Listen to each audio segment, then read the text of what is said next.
Good evening. Welcome to the regular town council meeting. We have a special guest tonight.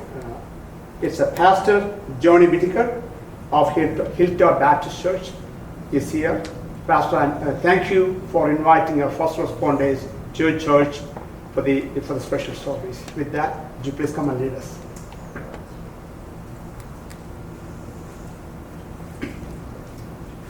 Well, it's certainly an honor to be able to show our first responders that we really do appreciate it, and we appreciate all of you as well taking care of this town of Sunnyvale. So let's pray. Thank you. Heavenly Father, we come before you in Jesus' name, Lord. God, we thank you that we can call upon you and know that you hear our voice. God, we know that you are the God of wisdom. And Lord, in a meeting like this, dealing with so important business, Lord, we pray, God, that you would just provide the wisdom that is necessary for tonight. I pray, Father, that you would lead in a mighty way. We thank you for the opportunity that we have to call upon you. We thank you for your grace and your mercy toward us, for salvation, Lord. And we pray, Father, that you would just bless this meeting, guide every word, guide every direction, and may your hand of protection be upon us and upon the workers of this town. I pray that you would continue to be with them and lead them in every decision that needs to be made. We pray it all in Jesus' name. Amen. Amen. Thank you, Pastor. Please join me standing as we pledge allegiance to our flag. I pledge allegiance to the flag of the United States of America and to the republic for which it stands, one nation, under God, indivisible, with liberty and justice for all. Please be seated.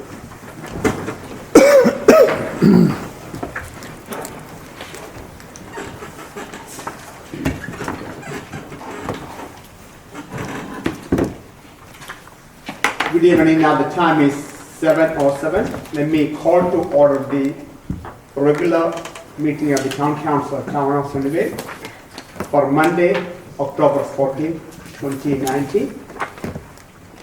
For the record, we have all council members except Mr. Freeman present with the 6 of the 17 present.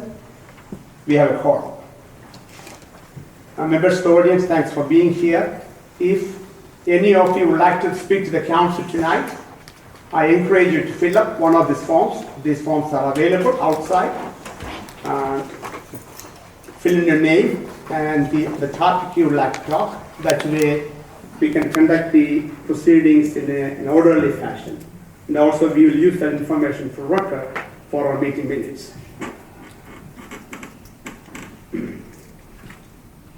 With that, we have a couple of very important introductions. I'm going to invite Town Manager Susan Guthrie for the introduction. Thank you, Mayor. Well, I have 3 new employees that I'd like to introduce to you tonight. After I finish introducing all 3, we're going to ask them to come up and take a picture with our Welcome Lane sign with the mayor. First, I'd like to introduce our future chief of police, and it's kind of a little weird that we say future. It's because we're in the process of getting our TCOL certification, and until we actually have it, we just have to be cautious of the title. But this is the person we've hired to fill the seat of chief, and I got to tell you, he's hit the ground running.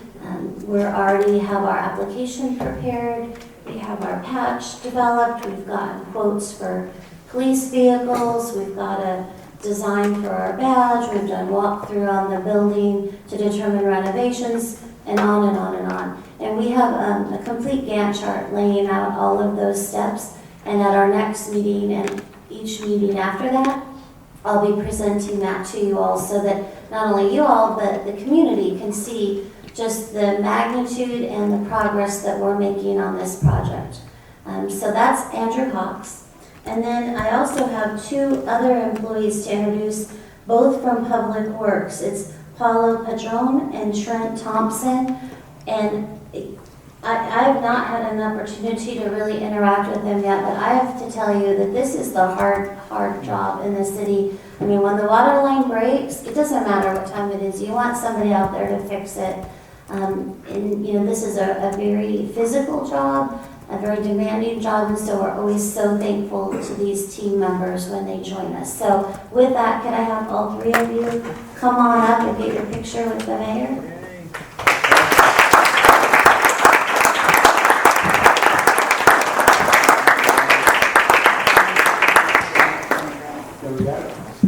Right behind there for you, Brett. Oh, y'all have to go out in front of the podium. Out front. Just grab your welcome lane sign. All right. Yeah, this one. I'm here, Saji. What's that? Out there. Yeah. Yes.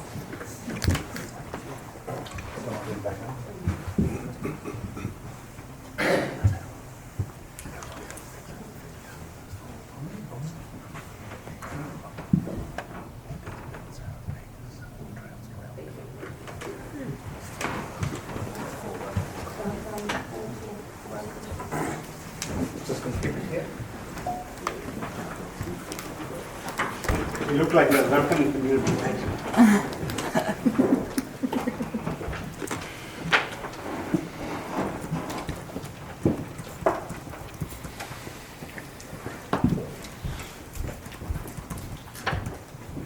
Thank you, Susan.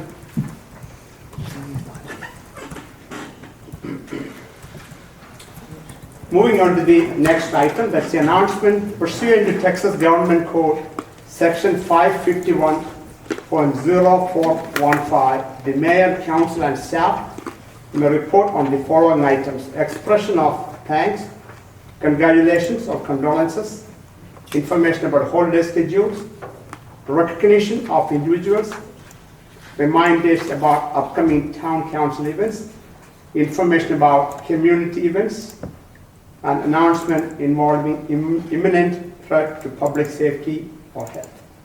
Council other announcements. Mr. Clark? So I'd like to announce we are creating a Sunnyvale Events Committee. And so I'd like to invite anybody that's interested to basically reach out and connect with us. We're going to have our first meeting on November 7th at 4 p.m., 4 to 6, here at Town Hall. And so would love it if anybody is interested, please join. We're going to be looking at special events throughout the year, such as things for Thanksgiving, maybe a turkey trot, or Christmas, the holidays, looking at Veterans Day, Easter, 4th of July, those types of things. So we would love to have your participation. Please reach out to, who should we reach out to? You, Rachel? It's Tracy. Right now. Okay. Reach out to Tracy Anderson. And actually, if you just go to our website, there will be information there. So, thank you. Thank you, Mr. Clark.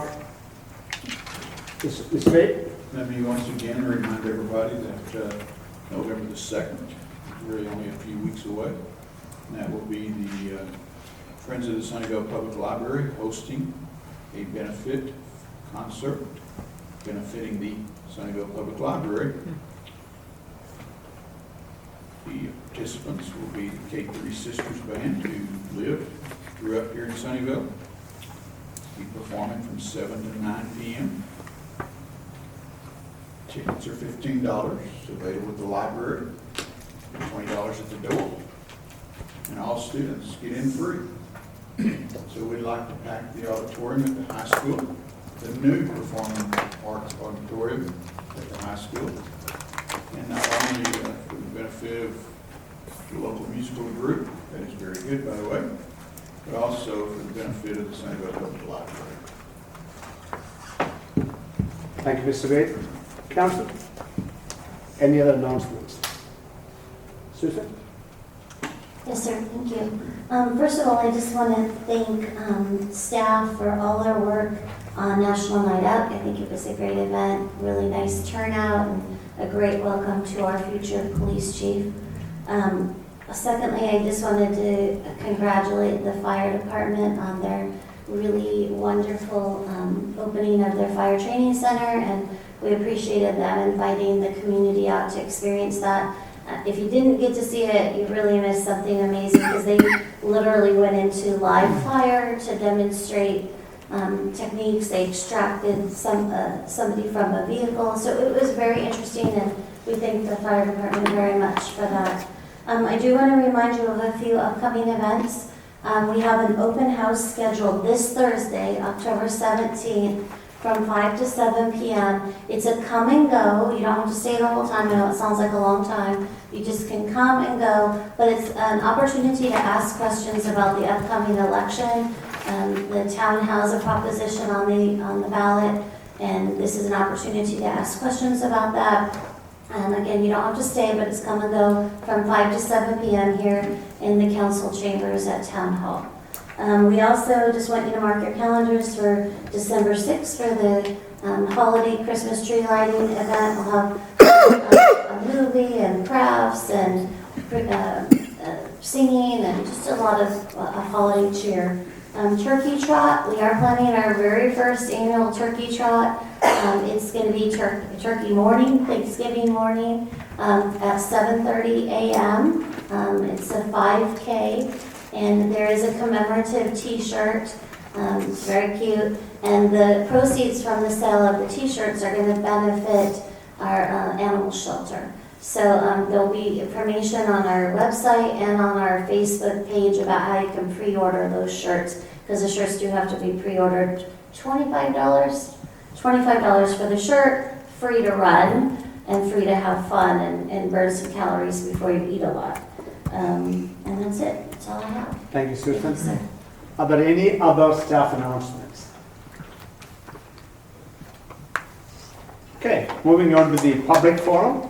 This is the time the citizens may come forward and speak to the council on any matter other than legal or personal matters. So if anyone from the public would like to come forward and speak to the council, please come forward at this time.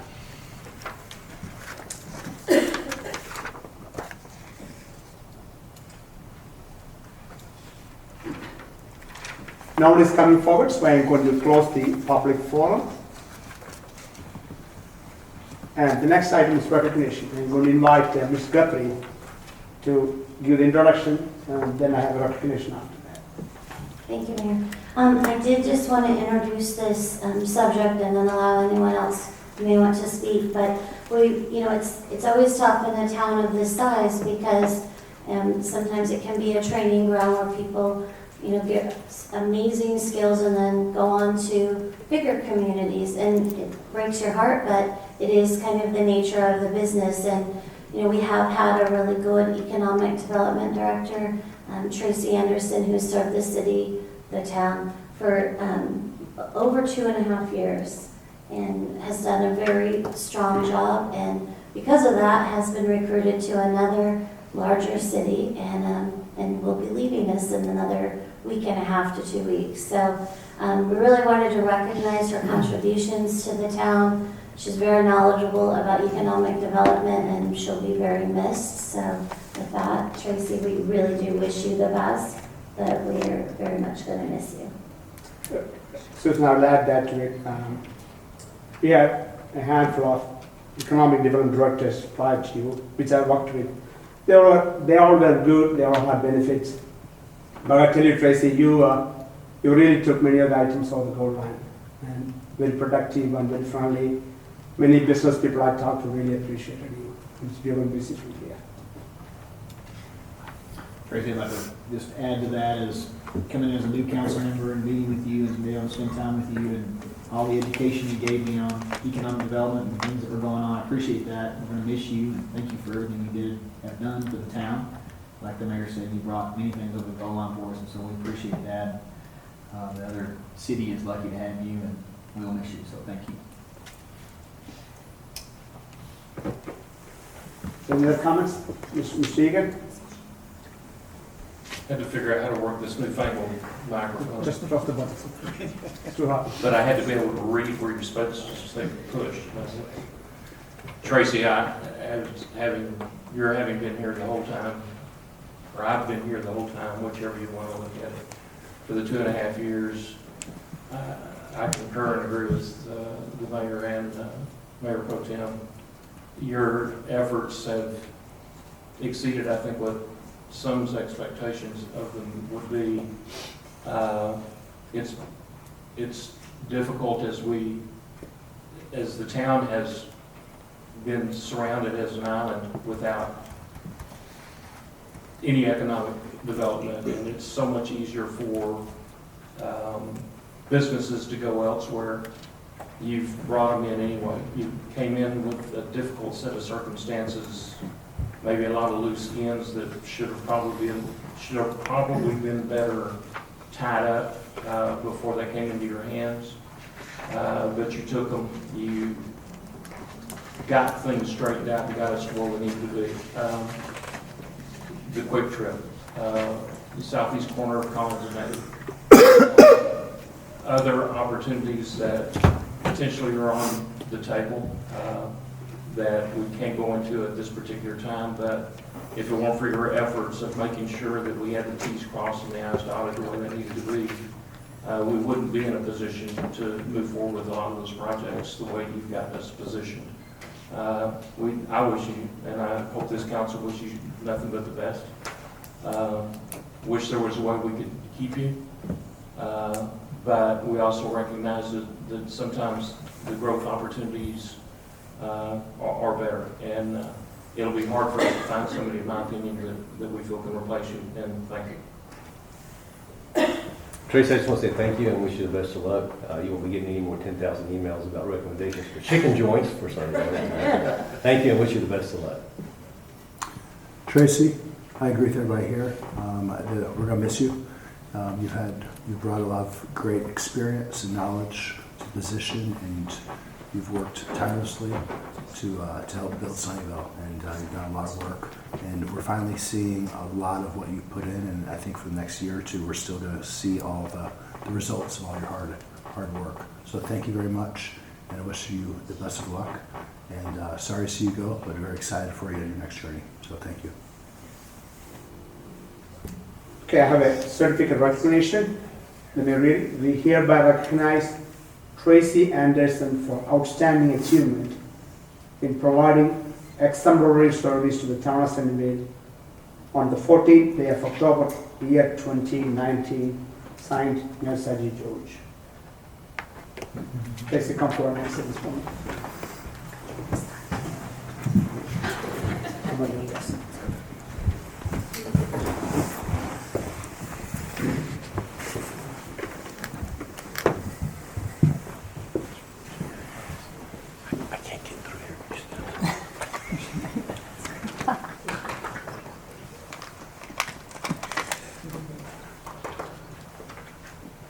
Have my certificate of that. Hello.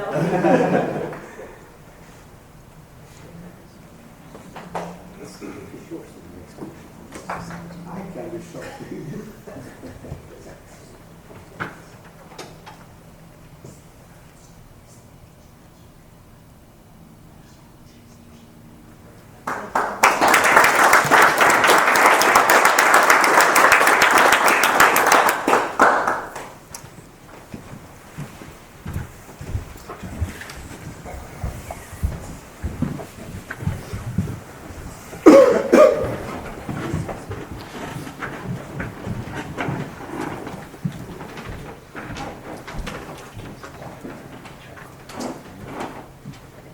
So next is consent agenda items.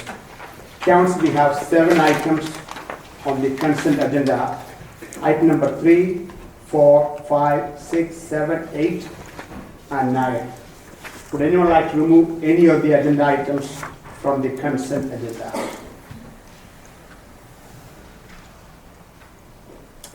If not, can I have a motion to approve consent agenda items 3, 4, 5, 6, 7, 8, and 9 as presented? Mayor, I make a motion to accept agenda items 3, 4, 5, 6, 7, 8, and 9 as presented. Motion made by Mr. Allen to approve the consent agenda items as presented.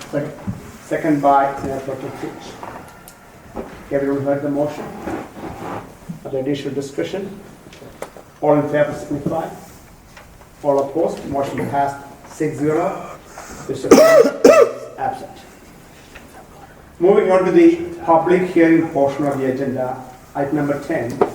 To hold a public hearing, discuss consider and act upon a request by the town of Sunnyvale for the first reading of ordinance 19-27 and ordinance amending the town unified development ordinance 17-09, duly passed by the town council on March 26, 2018, as amended from time to time so as to review and amend section 3.03 zoning districts, especially section 3.03.16.h, minimum size, as well as any other associated sections.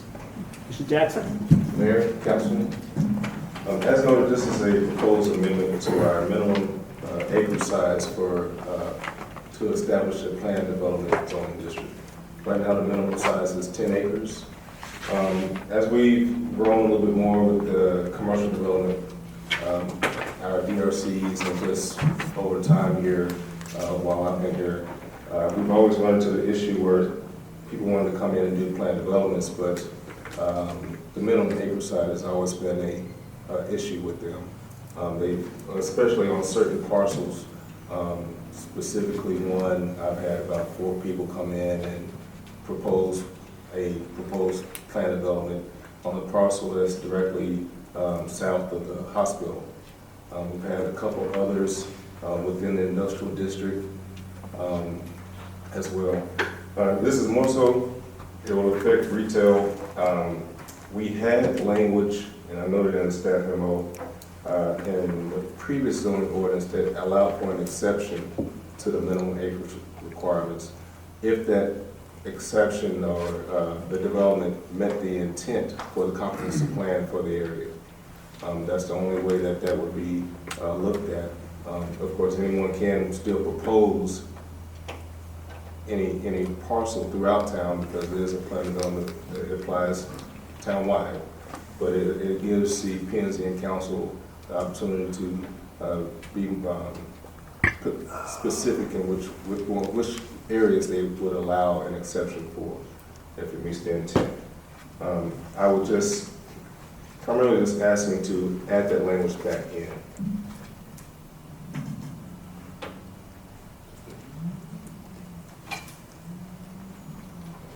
Okay. Since this is a public hearing agenda item, I'm going to ask for public comments. If there's anyone who would like to come forward and speak to the council about this item, please come forward.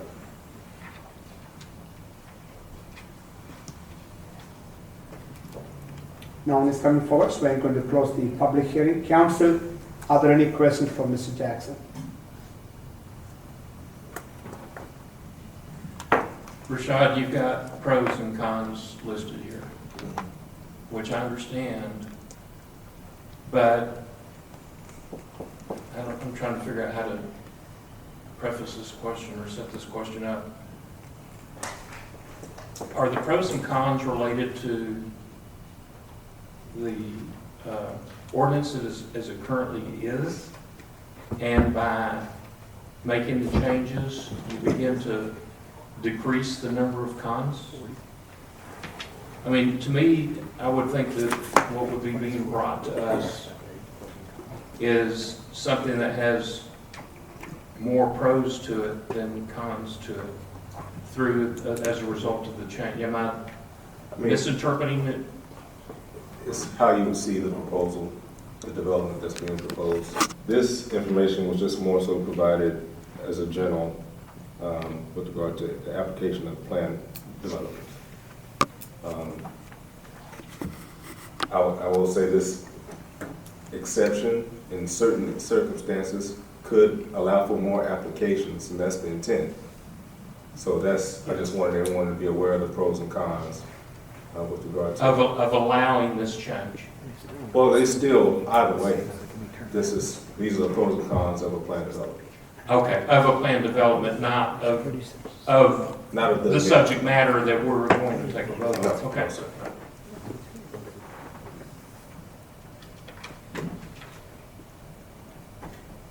Rashad, you had at least 5 different cities you put reference comparison, right? Mm-hmm. Everyone seems to have at least a minimum number. Is your proposal to even allow potentially with no limit? No, we still have a minimum of 10 acres. It'll be still minimum 10. Still minimum of 10, but I added some verbiage that says acreage may be less than 10 when carrying out the recommendation of the comprehensive plan. So what is less than 10 means? That is up to, Well, it still goes through the PD process, right? So we still have to approve the PD, so you're just giving us options to say if somebody wants to come with something less than 10 acres, it's up to us to decide if it meets, or the plan zoning, whether it meets the intent of the comprehensive plan, right? correct.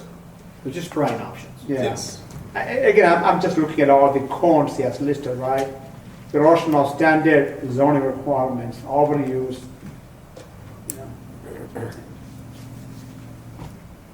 Wouldn't that mean we wouldn't want a 19-acre tract divided up into 3 or 4 PDs, Yeah. even if they were owned by the different people?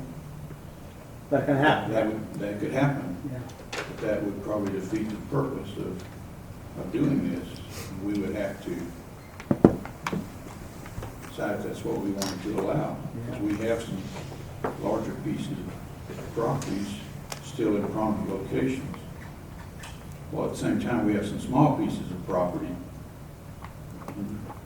The hope perhaps is, desirable locations.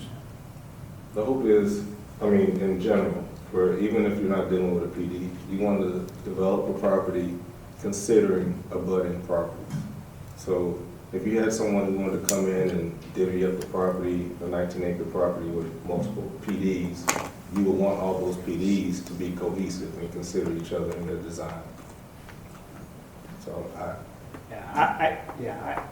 It seems like we are just loosening it up quite a bit. That's my thought.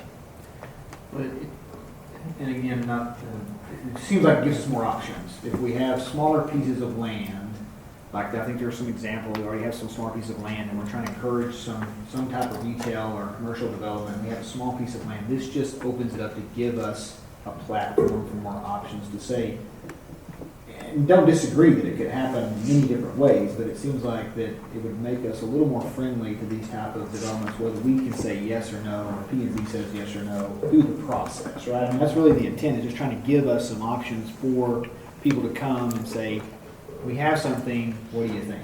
Instead of just being hard on 10 acres. So do we have any way to make sure that a large piece of property doesn't get divided up? Yeah. So I used a 19-acre piece of property, which we know where it is. We also have a 65-acre piece of property. Do we have a way to protect ourselves on that 65-acre piece of property that doesn't find itself being sold off in 8-acre tracts to 8 different owners, each with their own PD? Do we have a way to I mean, right now, keep that from happening? someone could divvy up the property like that and develop it without a PD, with different property owners. This is just providing another option for retail developers primarily. Those are the issues that we're having along our major corridors, for them to come in with a cohesive development.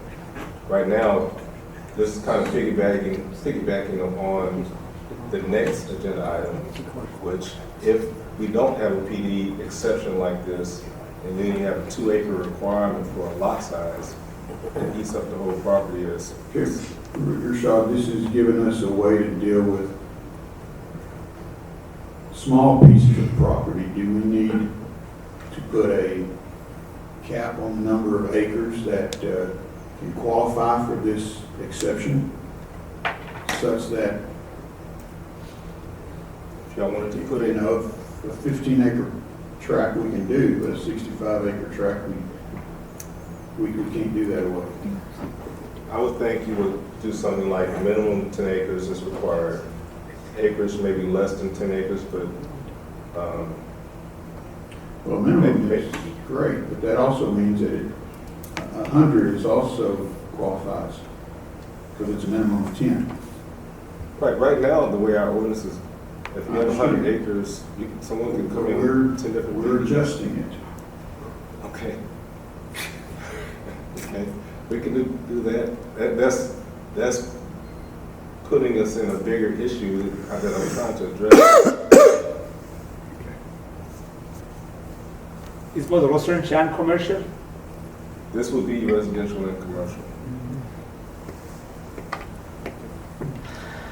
It can be just for commercial. Yeah. I'd love to get Brenda's thoughts on this. I think Councilmember Wade has some concerns. Shall we address those? Mayor and Council, the trend in code drafting has been to put this minimum standard for PDs. My experience is that on the larger tracts, you don't necessarily need to vary the development regulations because you have a lot of land. It's on the smaller tracts where you're trying to achieve a building or a business that they have a more difficult time following the precise regulations. So I sort of run contrary to some of the code recent trends because the little lots are the smaller lots are where you need more flexibility. With regard to people selling off their land in tracts, under the subdivision statute, they can sell off properties greater than 5 acres. And we can't really do anything about that. So I think giving yourselves the flexibility, I mean, you all can set your own policy about what you think warrants a PD on a smaller tract. You can also set your own policy about what you think warrants a PD on a larger tract. I mean, that's fully within your legislative discretion. Brenda, do you see that happening with both residential and commercial, or predominantly just commercial? I see it predominantly with commercial.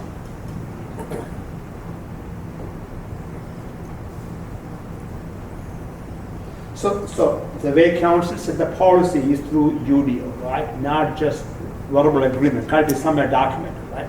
Well, but the proposed language, let me see that, Rashawn. I had it pulled up and then I went back to the agenda. When carrying out the recommendations of the comprehensive plan and upon approval of the council. So you could have a step before they could apply for the PD for less than 10 acres that requires them to come get permission from the council before they can apply for it. And then people know up front they have a hurdle to jump over before they can file their PD application.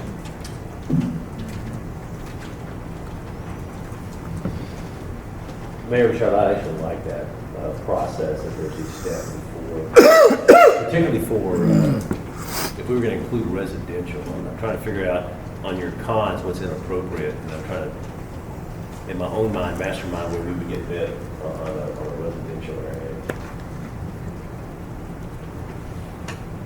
I think my concern is residential and commercial. Very first con on this list is contract zoning. So let me address that. A planned development district is not contract zoning. So I can sort of dispel that. In any economic development agreement that we might do with regard to businesses, we reserve the council's full legislative authority over zoning on the property. And so I don't have a concern from a legal standpoint about that issue. Help on explain that one more time. I didn't get what you meant. So contract zoning is, and I do training on this with P&Zs and at the state level all the time. Contract zoning is when you extract something from a developer or they offer something that is not related to the zoning. And the example that I give is you have a developer of a large tract who happens to own some land out here, and you say, look, we'll give you this zoning on this tract if you give us this land for a landfill. Okay? Those are unrelated things. So conditional zoning is when you say, okay, we understand you want to put this big development out there, but that is going to necessitate the construction of an elevated water tank or water tower. And so unless you're willing to build that water tower, your zoning is not appropriate, right? That's conditional zoning because those two things are related. PD regulations really don't fall in that realm sort of anywhere. And so the only place it comes into play is in economic development agreements or developer agreements. And those agreements, as I stated earlier, we always reserve the full legislative authority for the council on the zoning. And so for me, that addresses this first issue that Rashad identified. So the proposal here is a minimum of 10 acres. What happens?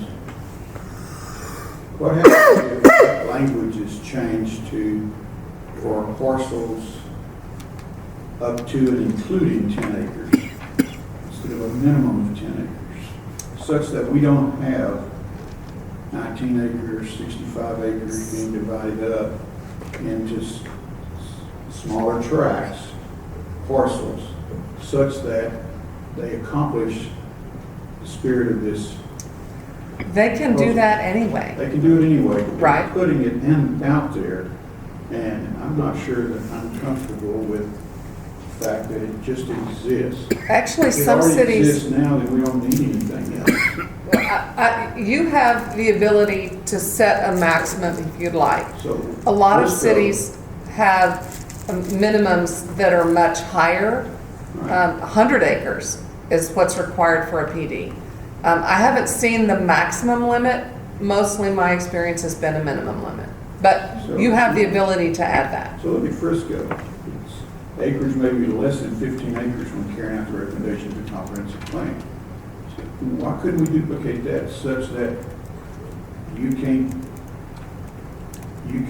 vary the land development regulations unless you have 15 or less or 10 or less, whatever number we agree to?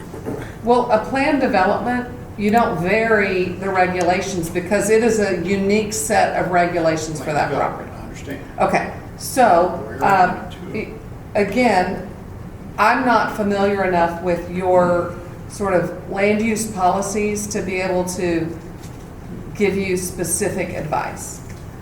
What if you have large tracts of land, I think they may very well come in and ask for PD regulations so that they can transfer densities or do some things like that on larger tracts of land.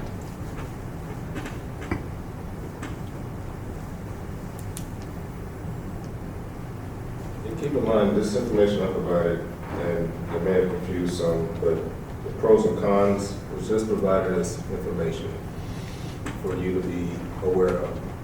And the contract zoning isn't something that's tied to PDs, it's something that could possibly happen, as Brenda has noted, you need to avoid. That's all that was. You could also add some policy language in here that is informational, that says, while the council discourages the use of planned development districts in large acreages, there is a recognition, I mean, in the preface to that section on PDs, you could add language that gives people notice that you're not going to automatically give a PD on any tract of land, large or small.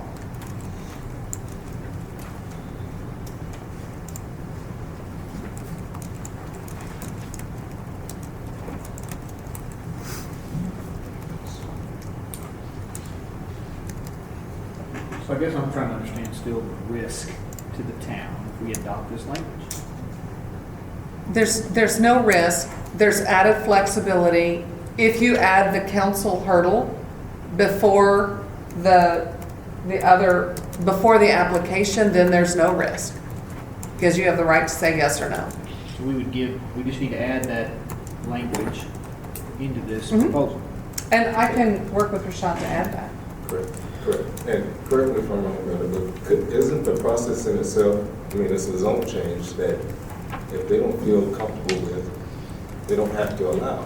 Right, but I'm afraid what happens is people spend a lot of money on a zoning case. I got you. And so you're giving them that heads up, and you're also saying, this is serious, and you really do have to have a very meritorious project in order for us to agree to let you file a PD application on the property. I guess, Mayor, I'd like to see us, Rashad, maybe work with getting this language in there and bring it back to us. If that's what has to happen, we have to bring it back to us. But I do believe it gives us added flexibility, and that language may protect us in the long run. Right, the flexibility goes both ways, right? So flexibility goes for town, as for council, as well as the people.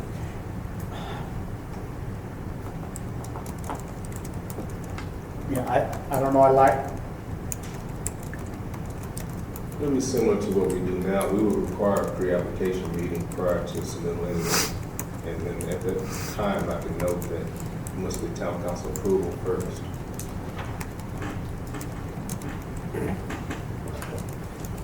Yeah. Can we table this, the motion be to table this until the next time, or do we just? That's fine. You can table it, or you can We can correct it between now and the second reading. Down Yes. the second reading?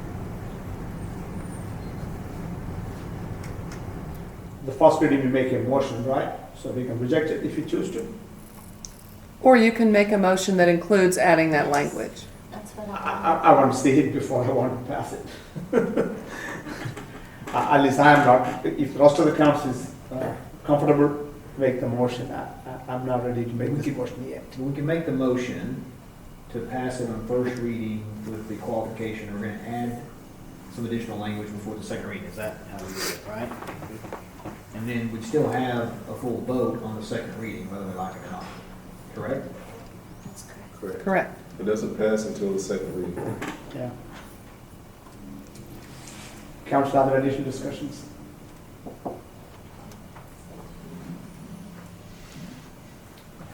Okay, there are no additional discussions.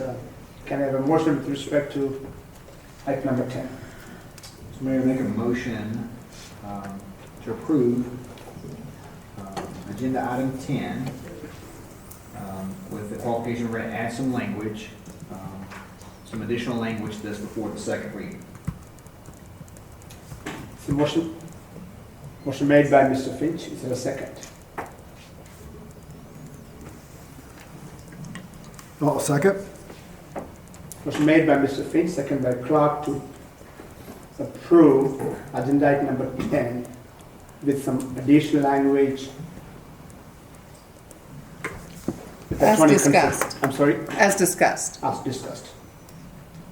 Everyone heard the motion? The additional discussions? All in favor signify. All opposed? Motion passed 5-1. Opposing is George, supporting is Clark, Allen, Finch, Egan, and Wade, and Mr. Freeman is out. Moving on to item number 11. Hold a public hearing, discuss and consider and act upon a request by the town of Sunnyvale for the first reading of ordinance 19-28 and ordinance amending the town unified development ordinance, ordinance 17-09, duly passed by the town council on March 26, 2018, as amended from time to time, so as to review and amend section 3.05 zoning dimensional regulations, specifically section 3.05.04 non-residential and special zoning district dimensional regulations chart as well as any other associated sections. Mr. Jackson? Mayor, Council, in 2017, the town adopted the Unified Development Ordinance. With that ordinance, we adopted regulations which increased the minimum lot size for non-residential development to 2 acres. prior to the adoption, our minimum non-residential lot sizes were dictated by the type of corridor the lot abutted. Those lots that directly abutted a corridor, a major corridor, the minimum lot size, lot width was 200. And then all other development dimensional standards dictated what was developed. If it didn't abut a main corridor, the minimum lot width was 150 feet. Development Services and Economic Development Departments regularly receive inquiries from prospective businesses wanting to move to Sunnyvale. At these meetings, we've noted some issues with regard to the minimum 2-acre lot size requirement. Again, specifically, we have, say you have a corner lot, and we have a couple of developments that come in and they just want to do, and no O'Reilly's. Noting that this building is a standard prototype building, it's not needing 2 acres to develop and meet all of our requirements as far as setbacks, fire lanes, landscaping, parking, etc. So they're left with this remnant that is unneeded, and from a business standpoint, it doesn't make sense for them to purchase it and move forward. So we're primarily trying to address those situations. Our town planner, Eric Del drafted a nice graphic that kind of shows visually the minimum lot size that we have now as compared to what we're proposing, and specifically a corner lot there right south of the church. If you went with a 2-acre lot size, I mean, it kind of eats up the whole property. They don't necessarily need it. Could they build a strip center? Certainly. And with multiple uses, yes, but if you're coming in and you wanted to develop just a single retail end user, they're not wanting that much land. You can still develop that one lot there, meeting the proposed dimensions, and consider the abutting properties with your design. If you look at some of the research that Eric did, you'll see many other towns require even less than what we're proposing, based on the 150-foot width and 200-foot depth. It equates to about 30,000 square feet. If we propose some variations with regard to the proposed zoning districts, and again, this is just piggybacking on the item that we previously presented and the issues that we've been dealing with regard to this new uptick retail development and our vacant parcels throughout town. Planning and Zoning Commission approved it with one member, Ms. Burton, opposing.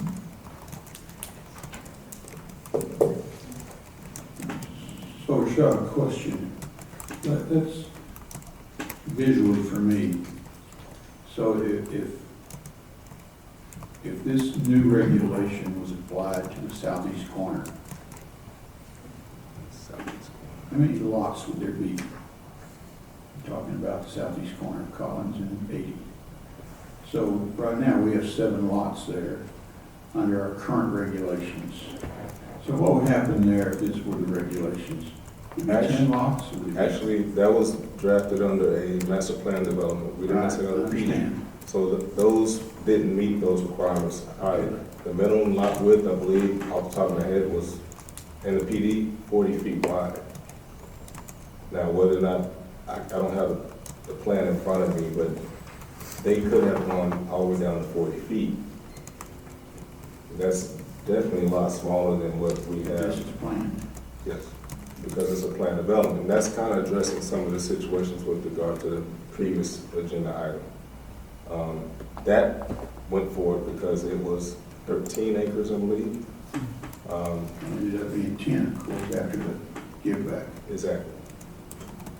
But in order for that to work, they had to consider it, I mean, they had to make the lots smaller And that opens the door for the PD, and that's kind of the exception that I was proposing. At least it opens up the door for those smaller parcels to be developed.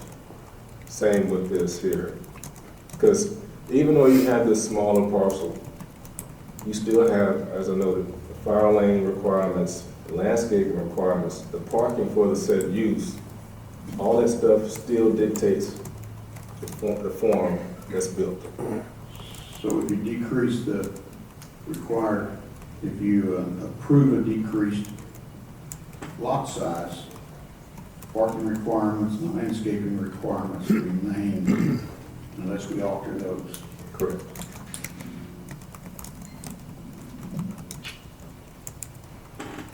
So basically, the building size will get smaller? It's again, it's based on the end user. You may have the smallest building, I mean, if you're talking about a drive-through only type facility, they don't need a 2-acre parcel. But if you have a Trader Joe's or something, that's a smaller building that, let's say the Quick Trip, it's, I don't believe it's,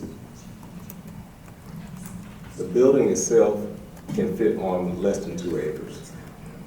The reason why it's in it's probably a little bit more than that is because of the pie shape, the aqua shape of it.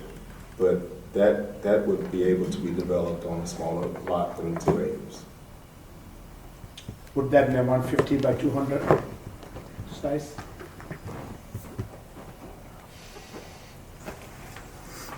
Their dimensions would probably exceed that.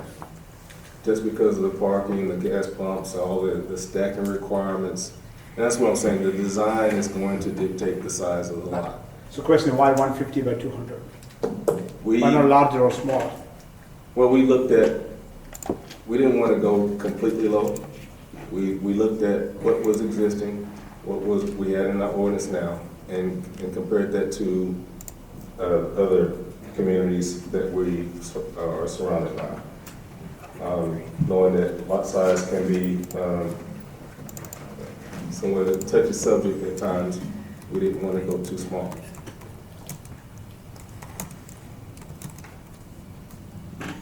So, Rashad, we had one that opposed Burton. What was his reason for Miss for Burton, Miss Burton?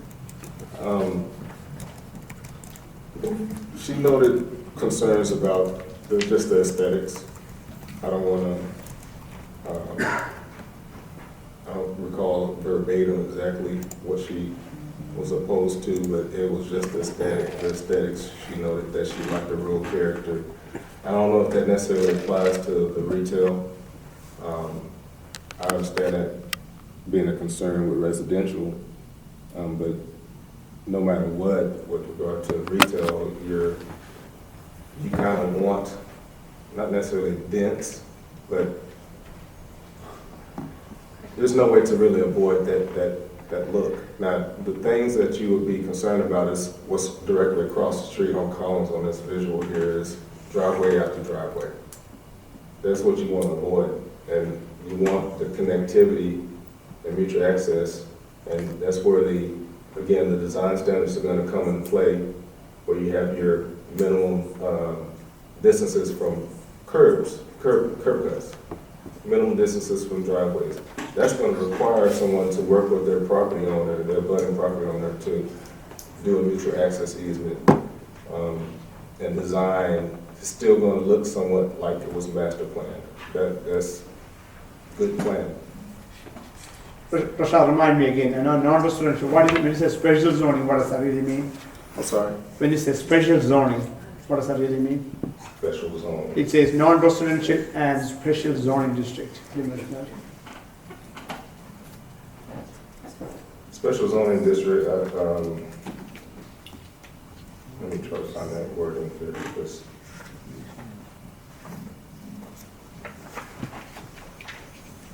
I think that's just the title that was on our chart. The special zoning district is the PD, or the town center. I don't know necessarily if that wording should have even been in there. But that's in the Unified Development Ordinance. Okay. Council, since we started the council discussion, let's continue with the other additional discussions on this topic. We'll come back to it one more time. Rashad, I have a question for you with regards to these particular parcels. Are these examples, or are there people, potential businesses that are approaching us about some relief on some of these pending types of properties? That parcel right there is the one I spoke about earlier. Which one are you It's pointing to? directly south of the hospital there, that triangle parcel. I've had, since I've been here since 2015, about 4 or 5 people come in wanting to develop that property. Number one, there was the acreage for a PD issue, and then number 2 is the minimum lot size now, since the UDO has been adopted. More recent applicant or someone who was interested was O'Reilly's, and they actually came to the public hearing for the P&Z review of this request, and they're all for a smaller lot size. They say they can't move forward with a 2-acre lot.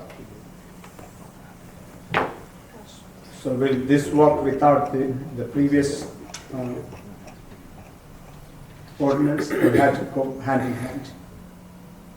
The previous, The act number 10.19.27, the one we, this is providing options. okay.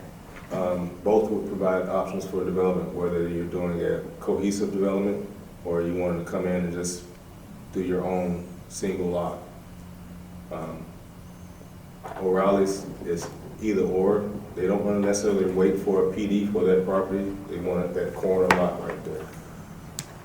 And Mayor, whenever you're ready, a representative from O'Reilly's is here to speak tonight. I'll open the public hearing in a second. So Rashad, I got a question that doesn't impact, but let's say we loosen up so that the green area, which I believe is what O'Reilly's is looking for. Okay, I'm not having as much heartburn about that as I am, what are we setting up for the rest of the tract, or basically that piece of pipe? And it's not just specifically this tract, but any place in town where we would allow that flexibility. I know we can't predefine what our vision is of what the total tract would look like, but using the example in the middle center, where you can see what the 250-foot block width is, you're actually creating, by having a 250 by 250, if I understand this correctly, we're creating a parcel of land that's landlocked, basically to the southeast of that initial square. So that, what does it get used for? And my concern is the leftover fragments, when we allow something like this to happen. Somehow, I'm not saying it's wrong, I'm just saying that somehow or another we've got to figure out a way to write this so that you don't have these fragments left over. So is that a fragment, or is a picture, just a dotted line showing the? That's what would happen if you went with our standard. So the whole triangle is just one lot now? Yes. So Mr. Egan, if you think about that small rectangle, I don't think that's a real piece by itself. Because that's talking about landlocked, right? Well, no, the one I'm talking about being landlocked is this one. And it's this piece of property right here, because it's outside of the boundary that's defined by 250 by 250. And it's in the back end of the property where no one can get to it. What? It's a leftover piece, assuming, now realizing someone's not going to do 250 wide because it's already landlocked on the left and the right. But even if you were to squeeze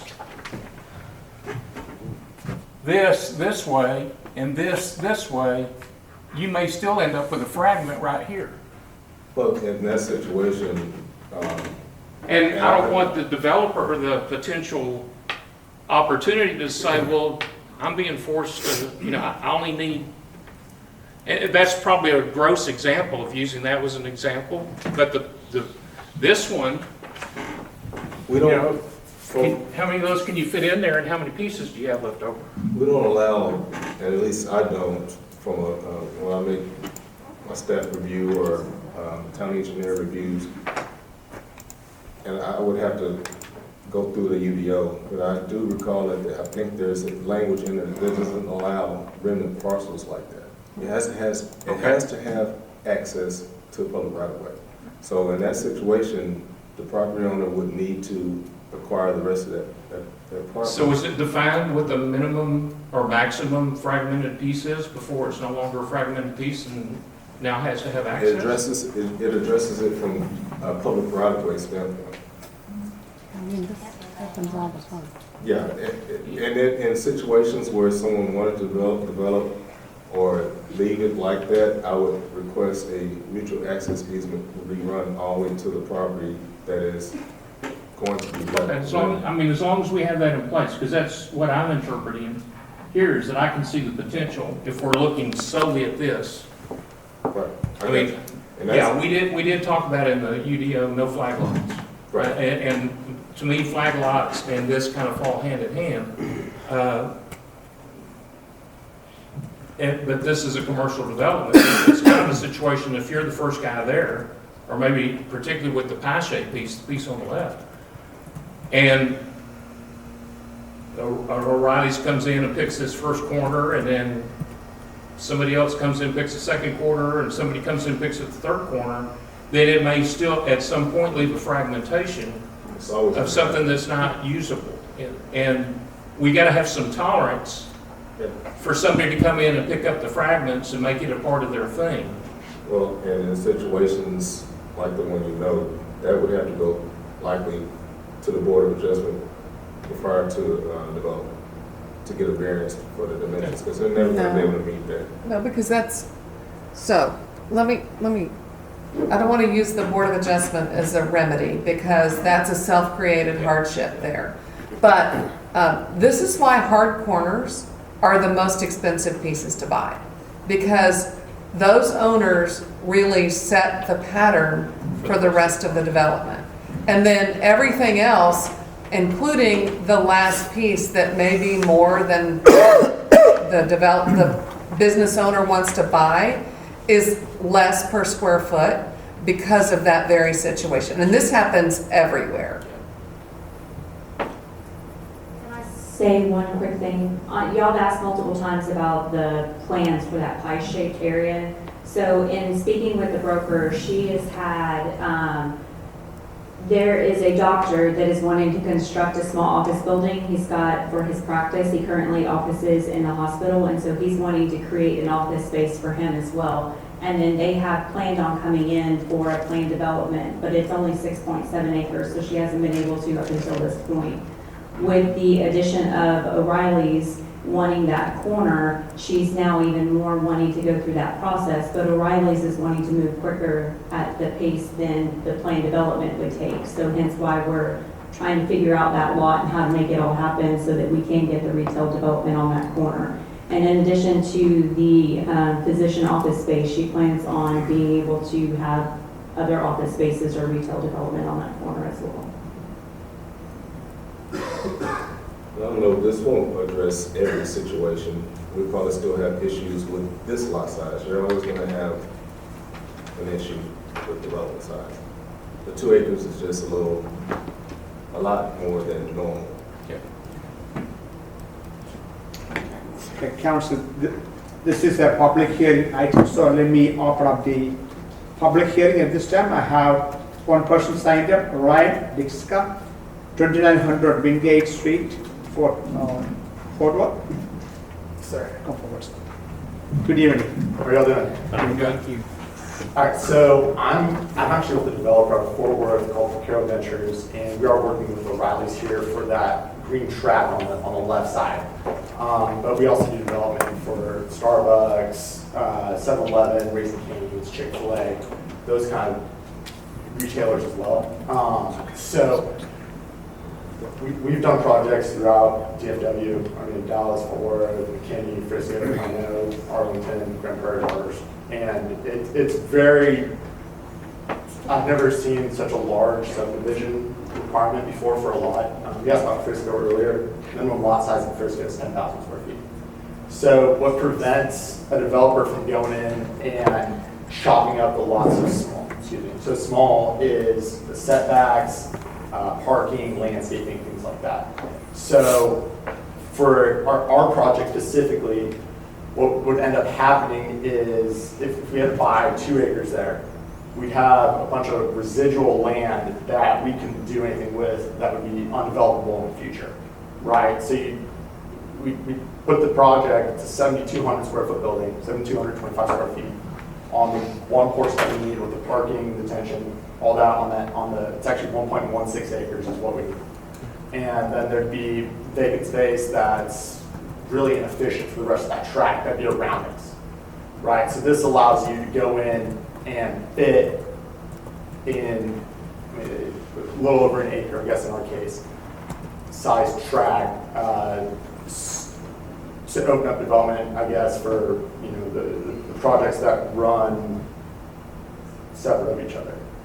So O'Reilly's, Starbucks, Cane's, they all operate completely independently. Rarely are they looking to go in the same place at the exact same time. So I mean, I'd love to offer, if y'all have any questions or anything on how they work or on this particular project or things like that, I'd love to have a discussion with you. So the average land area for an O'Reilly's is 1.1, 1.2 acres.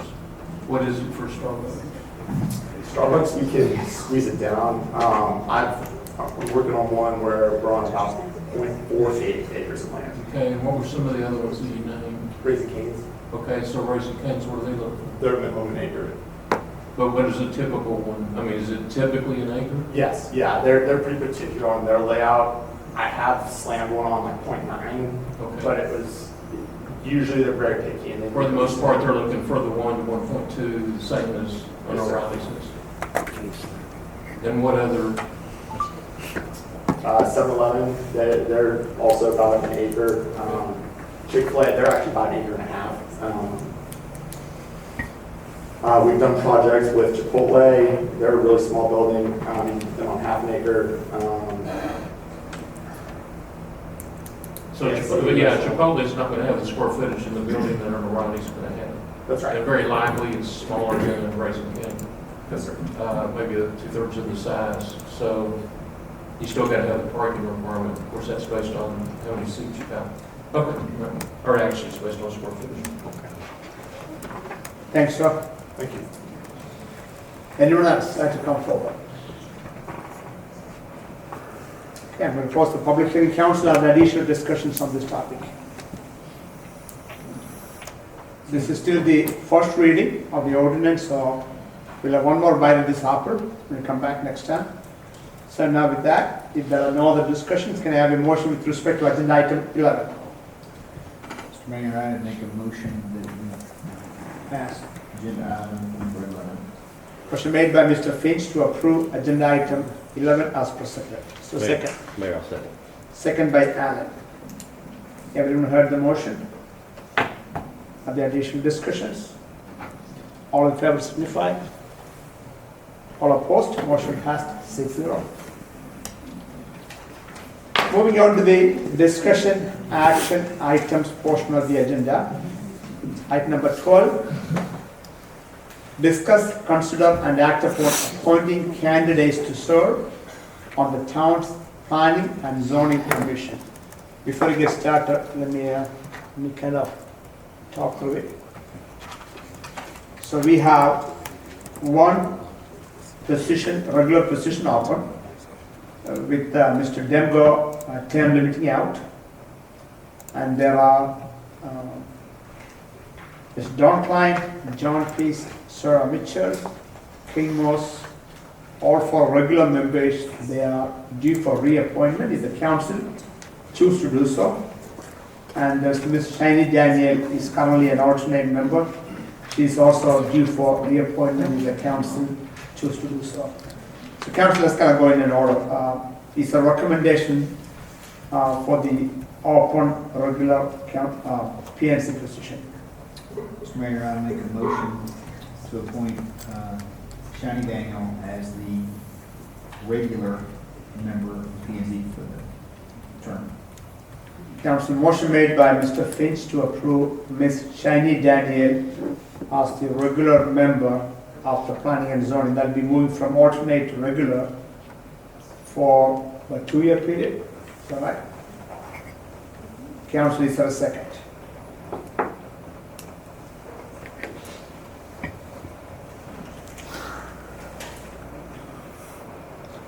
I'm going to second that motion. Motion made by Mr. Finch and second by George to appoint Ms. Shiny Daniel as the regular Planning and Zoning Commission member. Everyone heard the motion? Are there additional discussion? All in favor signify. Opposed? So we have a 3-3 tie. So we got to think through this one, right? So we are going to appoint.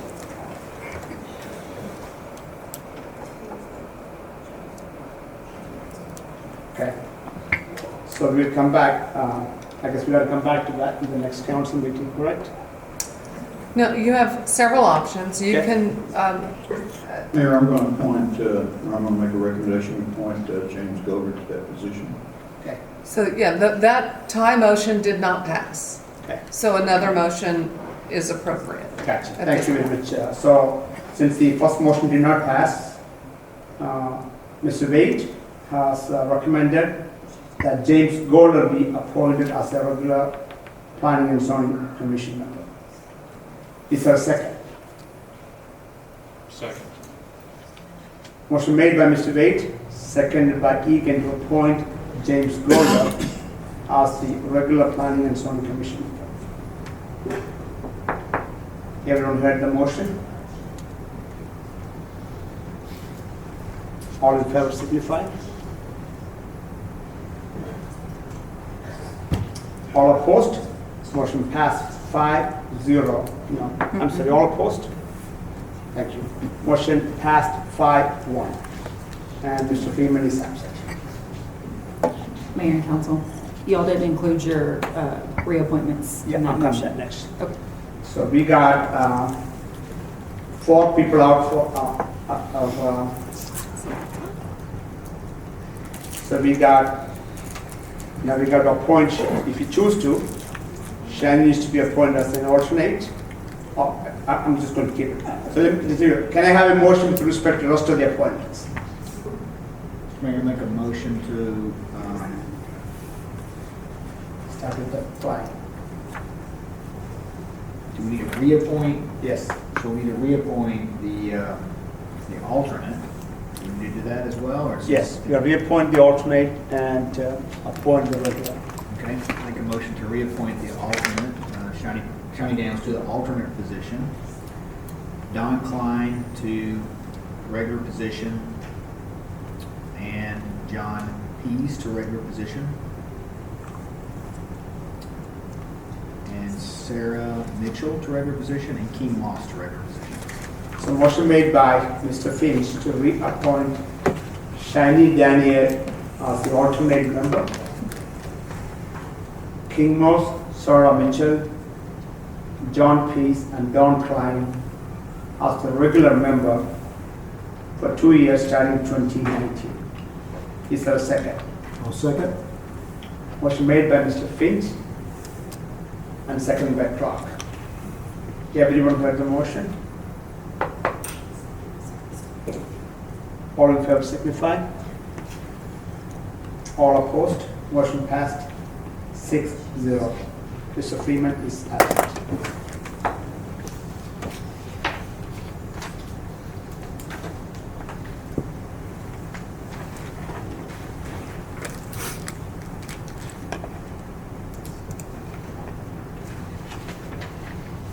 Moving on to item number 13, that is to discuss, consider, and act upon options in relation to the repair or reconstruction of Barnes Bridge Road crossing at Duck Creek.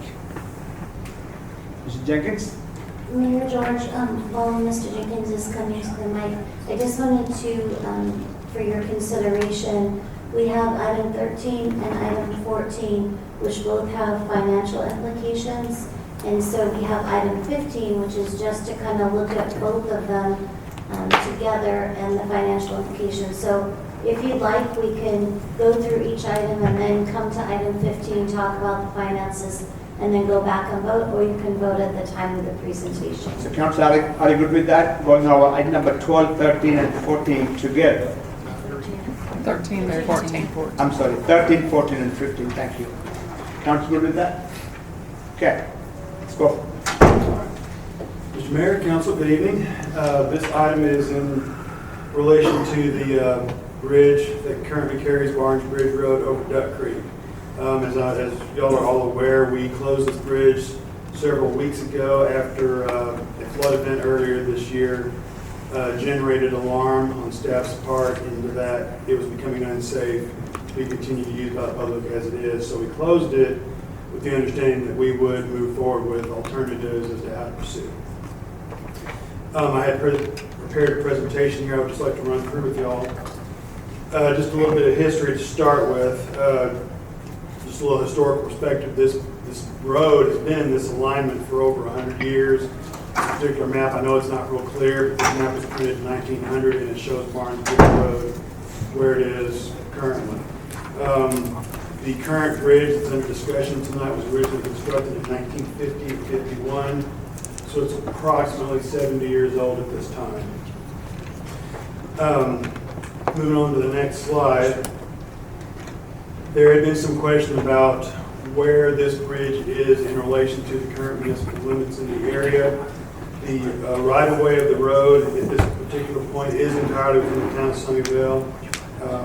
It is near unincorporated Dallas County. It is also near City Garland. However, it is within the town of Sunnyvale, and we have historically performed all of the maintenance work to date. According to all the research I've been able to do, no other municipal entity or anybody else bears any current maintenance obligation for the bridge. The next slide, this is just an exhibit to show you all what the floodplain of Duck Creek looks like in this area. Essentially, the floodplain of Duck Creek is much wider than the existing bridge. The bridge is below 100-year flood elevations, and smaller events can even overtop the road. Not the bridge itself, but the road on either side. I know y'all have all seen that occur many times in the past. We do have flood control gates that are currently in place that can be closed when we have events requiring it. It's not really practical, regardless of how I proceed on this, it's not really practical from a financial standpoint to construct a bridge wide enough to completely pass the 100-year flow of the creek just because of the sheer width of the floodplain in that area. I'll speak to a little bit more, but it is possible to reconstruct and put a new bridge in there with the understanding that it would still be overtopped in the 100-year floodplain, but a bridge could be designed that could stand up to that kind of incident. And just a little bit more kind of perspective on it. Duck Creek upstream of this bridge, there's over 20 square miles of pretty much entirely developed area that drains here. Part of Sunnyvale, half of Garland, part of Richardson. It goes all the way back basically to the intersection of Campbell Road and US 75. So it's a fairly massive area that drains to that bridge, and so, I mean, that's a lot of water. I mean, it just is. And it's resulted in a lot of erosion. Most of it was developed in long before any kind of FEMA regulations were in place. But regardless, no matter what, it's a lot of water. As I said earlier, the bridge does overtop fairly frequently because you have high flows, high velocities. It causes a lot of erosion in the banks. I'm sure y'all have seen that. And as you can see from this photo here, we do frequently have large amounts of trees, debris, what have you, that gets washed down. Our Public Works Department does work diligently to clear these things when they occur, but every time we get a big rain, it just comes right back. And as I say, because of the erosion that's taking place, my concern at this point is if we were to get a large enough flood out there now, you could have an abutment failure leading to that, which obviously is unacceptable risk to the traveling public using that bridge. The next slide. That is the side of the bridge that's closest to Collins Road. Just to give you perspective, I have a picture that I just very recently received from TxDOT. Unfortunately, I wasn't able to get it into this presentation, but that picture was taken in March. And in March, those columns that you see there, only about the top 3 feet was exposed, and the rest of that, where the coloration is slightly darker, was completely covered in dirt. So that's basically between March and August, it's eroded that much. So I mean, it's pretty dramatic. So that's where we're at right now. So the next question is, where do we go from here? During the time that this bridge has been closed, I, along with other town staff, we've been exploring options, and we've come up with 4 options that we want to present tonight for y'all's consideration. I'm just going to run through each one briefly. Each option has pros and cons. The first option we considered is to simply armor the creek banks against further erosion and leave the existing bridge in place. This photo that is attached here, this is not a photo in Sunnyvale. This is just something I put in here as a representative sample of what that type of wall would look like. Those are basically concrete bags placed along the banks. It's engineered design, it's proper backfill, and basically that's more or less a permanent bank armoring. These types of walls, I've seen these walls that are over 20 years old, have never had to be maintained, have never had to be repaired. It's a very high quality product. It is somewhat expensive to construct. We have received an estimate from a erosion protection firm that I'm familiar with to do both banks of the creek.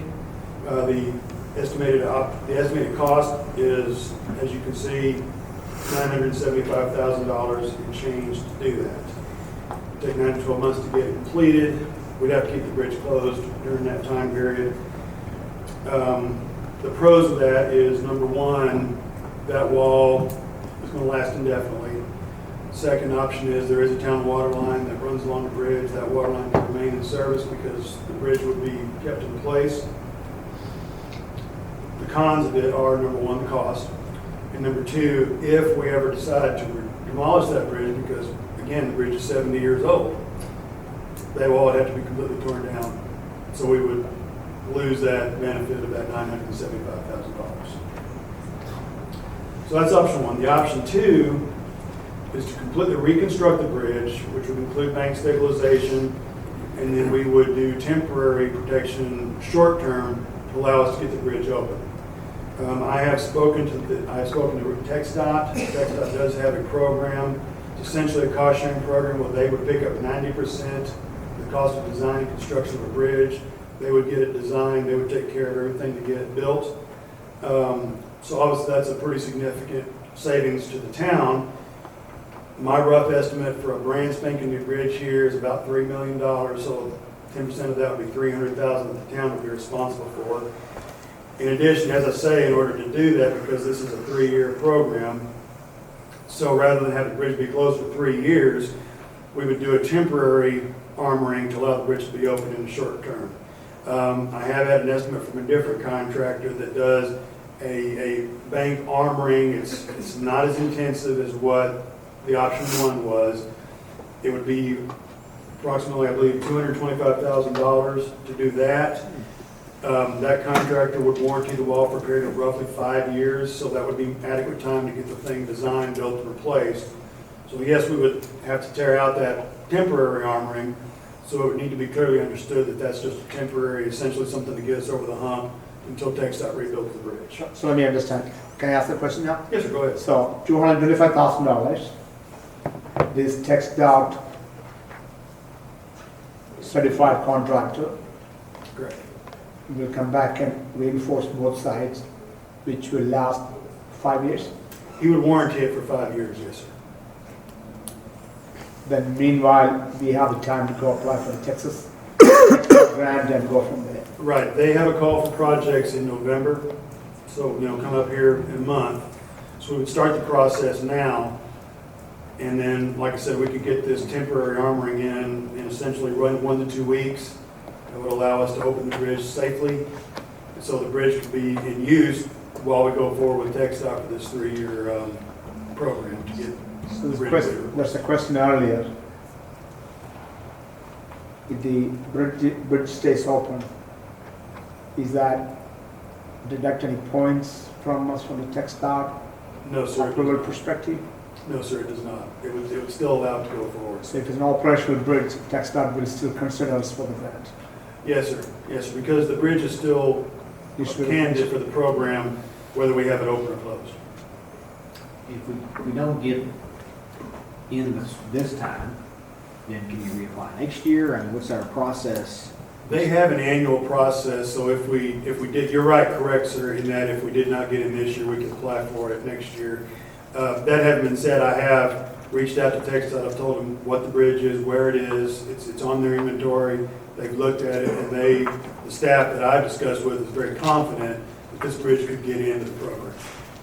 Worst case, we would have, if we have 5 years, we would have at least 2 more times to apply for this before we run out of time. Right, and if TxDOT just continues to not accept it, it would give us time to explore other funding sources to try to avoid us having to pick up that entire $3 million tab. And the picture here with the rocks, is this the temporary barrier? That's an approximation, sir. It's not going to look exactly like that, but basically pretty close. I mean, that was what I thought to be a pretty reasonable sample picture to give you all an idea of what it would look like. And it has rebar in it. That's correct. It wouldn't be just piling rocks on the slope. It would be graded in place, rebar. As I say, not quite as intensive as the concrete back wall that I showed you earlier, but it would still be more than just, piling up rocks on the bank. Lyle, do we have an estimate as to when TxDOT actually might realistically be able to begin total reconstruction?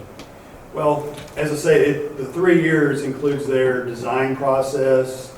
I mean, it's 3 years to get it in place and done. So if it goes to their November call for projects, then that process would essentially start, fairly soon thereafter. I don't have an exact time, but it would be fairly soon. So if we started on November the 1st, it's a 3-year, and they're going to tear it out, 3-year, we'll be good to go. But there's going to be a period of time where the bridge is totally out again. Well, if we go through this process, part of the project would be to demo the bridge at the time they build the new one. So the bridge wouldn't be out for 3 years. The bridge would still be there while it goes through the design process, and then the bridge would be demolished as part of the overall project to replace it. So let me time track backwards. If they were to approve this on November the 1st in their category of project, when would they be able to start that? Do we have any estimate on that? It'd be 3 years to have the new bridge in place. I'm sorry, but when would they be able to start? I guess what I'm trying to get at is if they start the process on November the 1st, and they can actually start doing work 6 months later, do we spend $200,000 to temporarily build it for 6 months while they're in the process of rebuilding it for another $300,000 cost? It would be at least 12 to 18 month design period to get it designed. I mean, that's just what needs to go in to get one of these things designed. So the $225,000 would be to keep the bridge open during that 12 to 18 month design time. Well, what's the cost? I know we got into discussion before you finished the presentation. I apologize for all of us, but that's where we are, yes. Existing water line, what's the cost for that, to replace that water line? Is that part of the $3 million or the small? That was factored into the $3 million Oh, okay. cost. That's good. It was factored in. I can get back to you later on the exact breakdown, but it was included in that $3 million. Lyle, if they were to rebuild the bridge, and I know you probably have more presentation to go here, but if they were to rebuild the bridge, is it going to be the same span? Yes, Or would sir. they widen it to allow for to decrease the velocity and maybe lower some of lower the high water level, I guess, if you will? The span would be slightly longer than what's out there now, just because, right now Duck Creek comes along and there's a bit of a bottleneck down there. So I would anticipate that span would be increased slightly, maybe 20 feet on each side. But it would not be something where, like I said, it's just not economically practical to build a bridge wide enough to completely pass that 100-year flood. Because I have noticed in the more recent heavy rain event that we had, it probably caused a lot of that erosion on the backside of those piers, that we didn't have as much water topping the concrete road to the west of the bridge, which is lower than the bridge itself. So that opening, if you will, and I would expect from what I can see in the pictures, that erosion is probably, what, 8 feet behind those piers? It varies, but yes, so that's. And it's the same depth, so you've increased the volume flow going through there, decreased the pressure, and probably slowed some of the backup that's occurring, that caused water to ultimately go across top of the street. Absolutely. By that erosion, as bad as that is for the bridge itself, it does increase the area of Duck Creek. So you would reduce the amount of times that roadway can probably be over time. Which is what drives my question, will the span be wider? Because I don't want to go back and re-throttle if we don't have to. It would be wide, it would have a wider span within the bounds of but I would certainly just get it being wider than what's out there today. And then parallel with that, on somewhat of a different subject, but the same, when we do have to replace that water line, again, that's under a different program, the CIP program, which is replacing the water line all along Barnes Bridge, but this would just kind of parallel, depending on what that timing is, it's going to be, that line's going to eventually be replaced anyway, I guess is what I'm headed to. Right, I mean, we would replace what's needed to get the bridge in now, and then as part of that, we would provide where whenever we do all of Barnes Bridge Road, you just simply It would be tie a that. connection tie-in, we're not going to have to replace it again. Right, we'd be able to plan for that fairly easily. Okay, so with that being said, I'm gonna move on to option 3. Option 3 is to keep the bridge in place as it is, but only allow it to be a pedestrian bicycle use. It's pretty self-explanatory. Basically, we already have temporary barricades in place. We would essentially permanently barricade it for vehicular traffic, allowing pedestrians and bicycles to continue to use it. Although there is still the risk to public safety because the erosion risk would still be present. If we were to have an abutment failure, the threat is certainly still there, but somebody walking or on a bicycle would be able to avoid the failure much more easily than somebody driving along at night in the rain would be a risk for that. So basically, this essentially allows us to keep it in place, but have it permanently closed to vehicular traffic.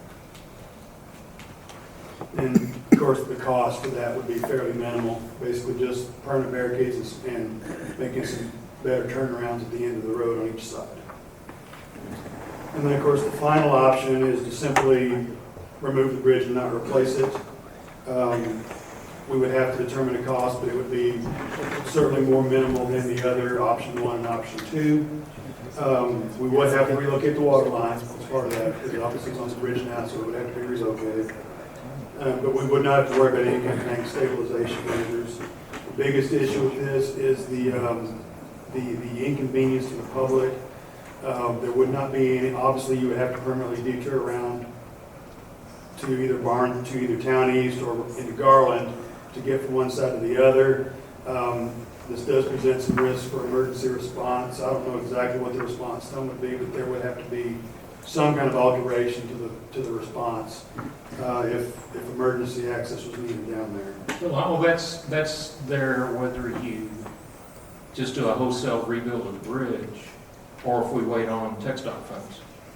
Those two last conditions that you just talked about are there regardless. The $3 million cost, estimated cost of option 2, it's still $3 million. It's just a matter of whether or not we were just to go in and tear it down and build all over again, unless you're trying to take care of the whole floodplain, which, as you stated earlier, is it's just not practical. The emergency services issue, that's there whether we just do the wholesale tear down of the bridge tonight, if we were to vote to do that, or whether we vote to shore up the walls and build the bridge for $3 million, or get the TxDOT support for the $3 million. Well, it would, except that it would be a smaller duration, because if we do decide to go with the TxDOT option, again, It's a longer term.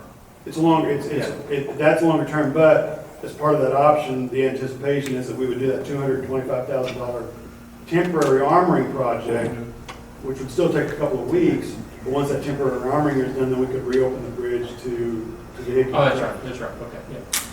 So again, it'll be down only when once the construction starts. It can be turned back on every time. The shoring up starts. So, For 18 months. as I say, those are the four options that I'm presenting to y'all for your consideration tonight. One thing I don't think I heard you say, maybe I missed it. If we authorize the temporary shoring, how long would that take to get that shored up to where it'd be usable again? According to the contractor, about 2 weeks. 2 weeks, okay. Weather permitting, of course, but 2 weeks. Okay, thank you. Have we got a lot of feedback from people that live on Barnes Bridge and whatnot? Are they happy? Are they happy that it shut down? There are two sides, both sides for it. Right. Both sides of the because it's- equation. Some people are happy, some people are not. It's been a mixed bag. Let me tell you, of the people that I talk with on Barnes Bridge, because I live on Barnes Bridge, and my house happens to be the second one after the last turnoff that gets you back out to Beltline. I can't tell you how many positive comments we've gotten with the lack of traffic going up and down Barnes Bridge. Now, I'm trying to figure out where those who might prefer that bridge to be there and everything to be open and want it open tomorrow, trying to figure out where they're going. Now, I understand if you're closer down to where the brims are, of course, the brims happen to live right next door to it. I can understand as you're closer down to that area that it might be easier for you to get to Rockwall. But I haven't understood, there are some kids that live on Barnes Bridge further east of my house. And I don't disagree that it might be easier for them to get to the school. I totally understand that. But if you're going to Town East Mall, or if you're going to pretty much any of the commercial places that are on this side of the lake, you're coming past, you're going west on Barnes Bridge, not east. Because to go east, another half mile, 3/4 mile further, you're in the lake. Because it goes up right alongside the power plant. I can see where the schools might be struggling with the school bus routes, and I can see the mailman struggling because of the mail routes. And of course, that's why this bridge is something that maybe makes some people understand better why I pressed so hard when first getting on council to get electronic signals for water crossings. Because to depend on somebody to go over there and close the gate, to me, I thought was a little bit of an issue. But I'm happy to hear anybody else that lives on Barnes Bridge and what the advantages are. I'm not discounting them. Yeah, there'll be a chance. So I'm not discounting the fact that there are people that live down there that might want to go east.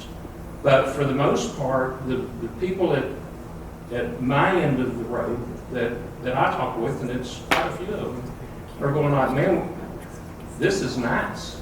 It's not that I'm an advocate. I'm trying to advocate here to keep it closed or anything. It's just that I'm getting the positive response that says this is nice. But I also got positive response whenever we were able to get control of the park too. So both of those kind of go hand in hand. So that's just the comments I want. Ms. Guthrie, I know you want to take all three items together. Yes, sir, but I would suggest public comment before moving on to the next item. That's good. Good point. All right, take a seat for a second. So I'm going to take public comments at this time on this particular agenda item. See if anyone would like to come forward. Would it not be better if one of them do 3 No, let's do one at a time, and you get to speak again one more time if you need to. I'm on the other end of Barnes Bridge. Yes. And to get to the school. Ma'am, would you come forward? I'm coming. Yeah, state your name and address for the record, please. I'm Jeanette Hobbs, 335 Barnes Bridge Road. I'm right next to. Good evening. Good evening, and I'm sorry. She's next door to the Brims. Next door to the Brims, and next door to my other neighbors. Yeah. So, and I agree, a lot of people, are hey, I don't have so much traffic. I have as much traffic because they're turning around in my driveway. The trucks and the semis, because the sign is not large enough. And it needs to say, no thoroughfare. And it needs to be all the way up. I mean, it's, and I agree. I mean, it's good not to have to worry about people running over you as you go into the mailbox, but I go to pick up kids. Takes me a good 15 minutes longer. I have to go all the way back up, all the way over. I go to therapy off of 30. I have to take another 30 minutes to go up to, not 30. It just takes me that long to get there and back. 15 minutes to go all the way back up and all right. And then traffic on Beltline, as you know, is everywhere else. So I would really like to see it open. It drives me crazy, we have to do that. And that's, I don't know if I'm the only one on Lawrence Bridge that believes that or not, but there's several that I thought, but maybe not. But it does. I really would hate to see it closed. Thank you, ma'am. Anyone else like to come forward? Okay, so I'm going to close the public comments. Ms. Jenkins, would you come forward and speak to us about item number 14, please?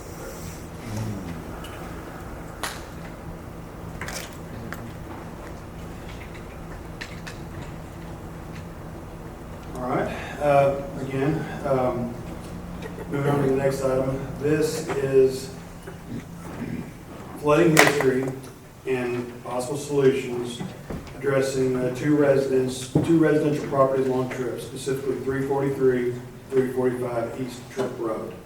I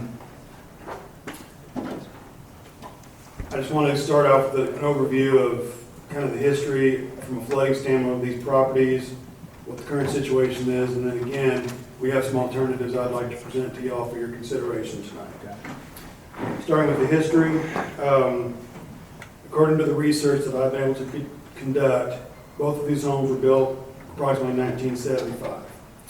At that time, there were no official FEMA-issued flood insurance rate maps for Dallas County. There was some very preliminary stuff, but nothing that was had any kind of regulatory force behind it.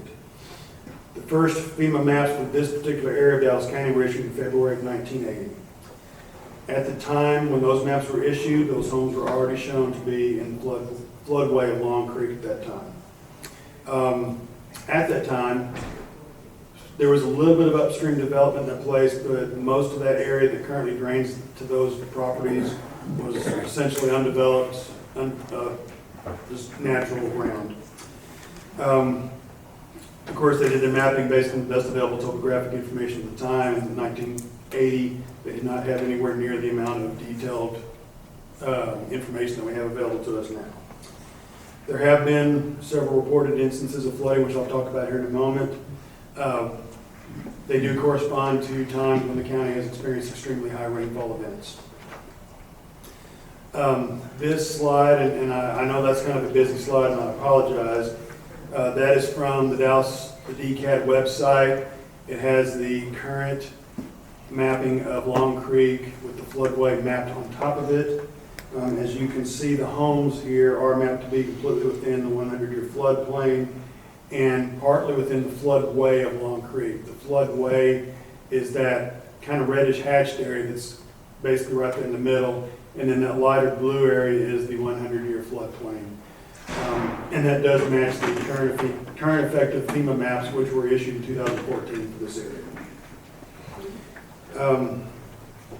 Currently, FEMA has very strict requirements in place regarding the development of floodways. However, these requirements did not exist in 1975. Back in those days, the floodplain regulation was very, very embryonic, and there really just wasn't very much in the way of floodplain regulation at that time. In my experience, this is not an uncommon situation for developments from this time frame. I've encountered this sort of issue before. Just a couple other points about this. There are driveway crossings from Trip Road to both these residences. These driveways are frequently overtopped by even relatively small flood events. Since the town of Sunnyvale does participate in the National Flood Insurance Program and we're in good standing with them, flood insurance is available to these residents as well as anybody else in the town of Sunnyvale.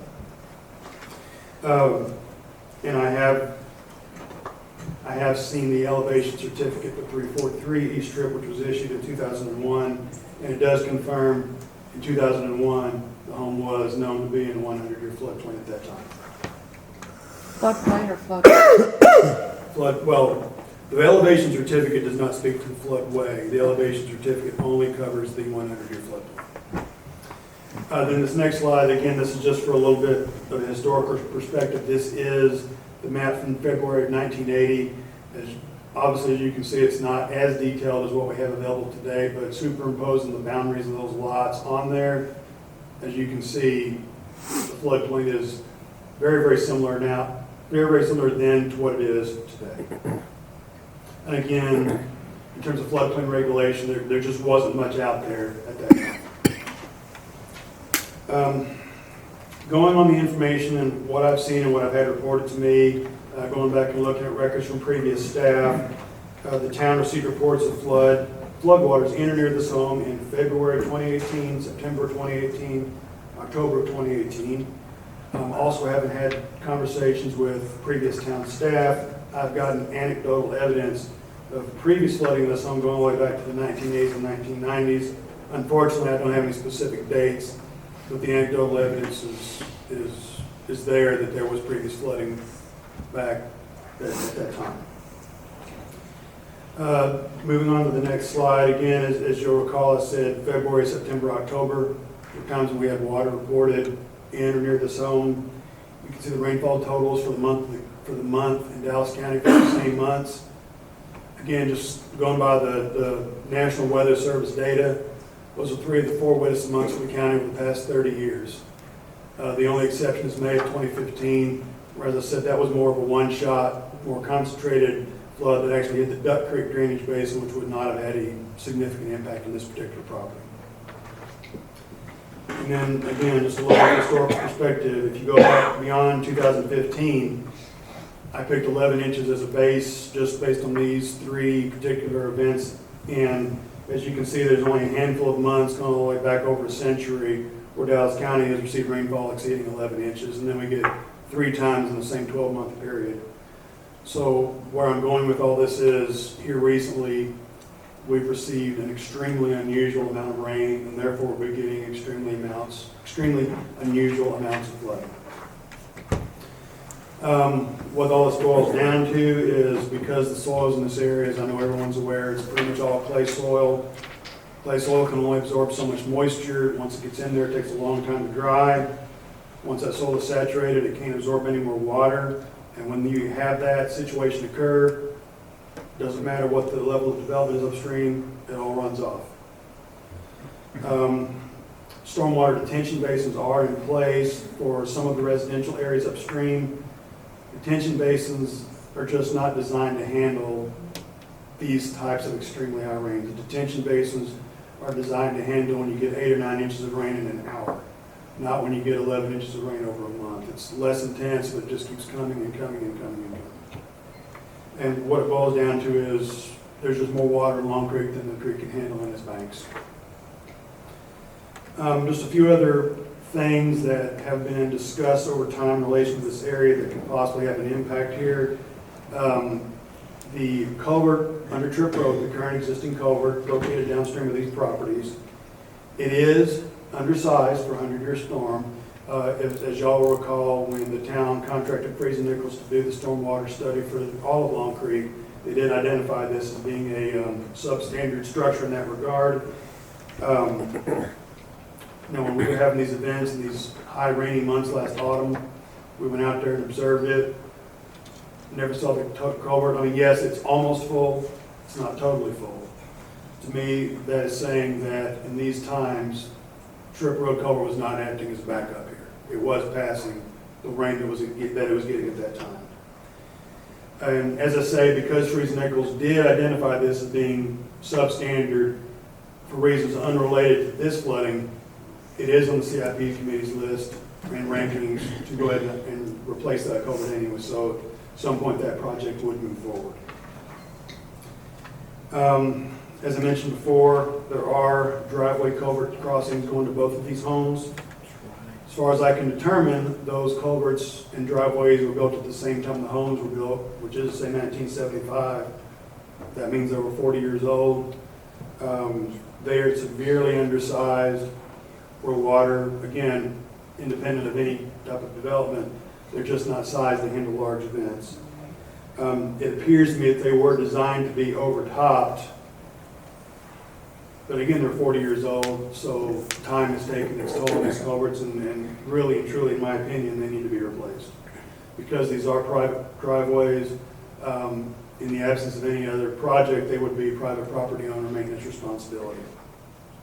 I also want to speak just briefly about some of the different developments that are upstream of this right now. The first one I wanted to just briefly mention was phases 1 and 2 of the falls, which is immediately upstream and to the north of these properties. There is not a detention pond as such in these developments. However, number one, even though there is some impervious area associated with this, as there would be for any subdivision, we have very large lots, which means very large amounts of remaining open space. We do have common areas that are still, largely green space. And even though there isn't a true detention pond, you do have the amenity pond from the subdivision. You have culverts and the street crossing of the subdivision. What that boils down to is there is some amount of detention happening in that subdivision just because of these items that are there. Some of the other residential areas that are more recent, specifically various phases of Homestead and Stony Creek, do have detention ponds in place. We have reviewed those detention ponds. I've had the design consultants certify that those ponds were built as designed. I've gone back over the calculations. Thank you, Susan. I've gone back over the calculations that were done, and they were designed correctly according to industry standard. Which, as I said, is basically the 100-year flow where you get a very large amount of rain in a very short amount of time. And also, in addition to being general industry standard, they were designed according to the town of Sunnyvale's ordinances that are in place for these types of developments. And also, I do really want to mention Glazer Estates. Even though Glazer Estates itself does not have a detention pond within it, as you all know, the subdivision drains into the Glazer Pond, and even though it doesn't have a lot in the way of an actual structure, again, just because of the size of it and where it is doing some amount of detention. So that's where we're at. As y'all will recall, y'all had directed us to commission a study for this area to identify potential solutions. We did that. 4 different solutions were evaluated by Freeze and Nichols. Solutions have varying levels of protection, and of course, solutions have varying levels of cost. So before I go through these solutions, I just want to point out a couple of things briefly. One is, regardless of which solution moves forward with this, we are going to be replacing the culvert under Tripp Road. That being the case, that work was not included in any of the cost figures, because since we're going to do that anyway, it really doesn't factor into the decision to be made here tonight. 3 of the 4 options do require detailed design, engineering plans. It would have to be bid, so that is a significant time that would be required for this. We would also have to get letters of map revision to FEMA. That can proceed at the same time as design, so that in and of itself would not be a delay, but it is something that should be borne in mind moving forward.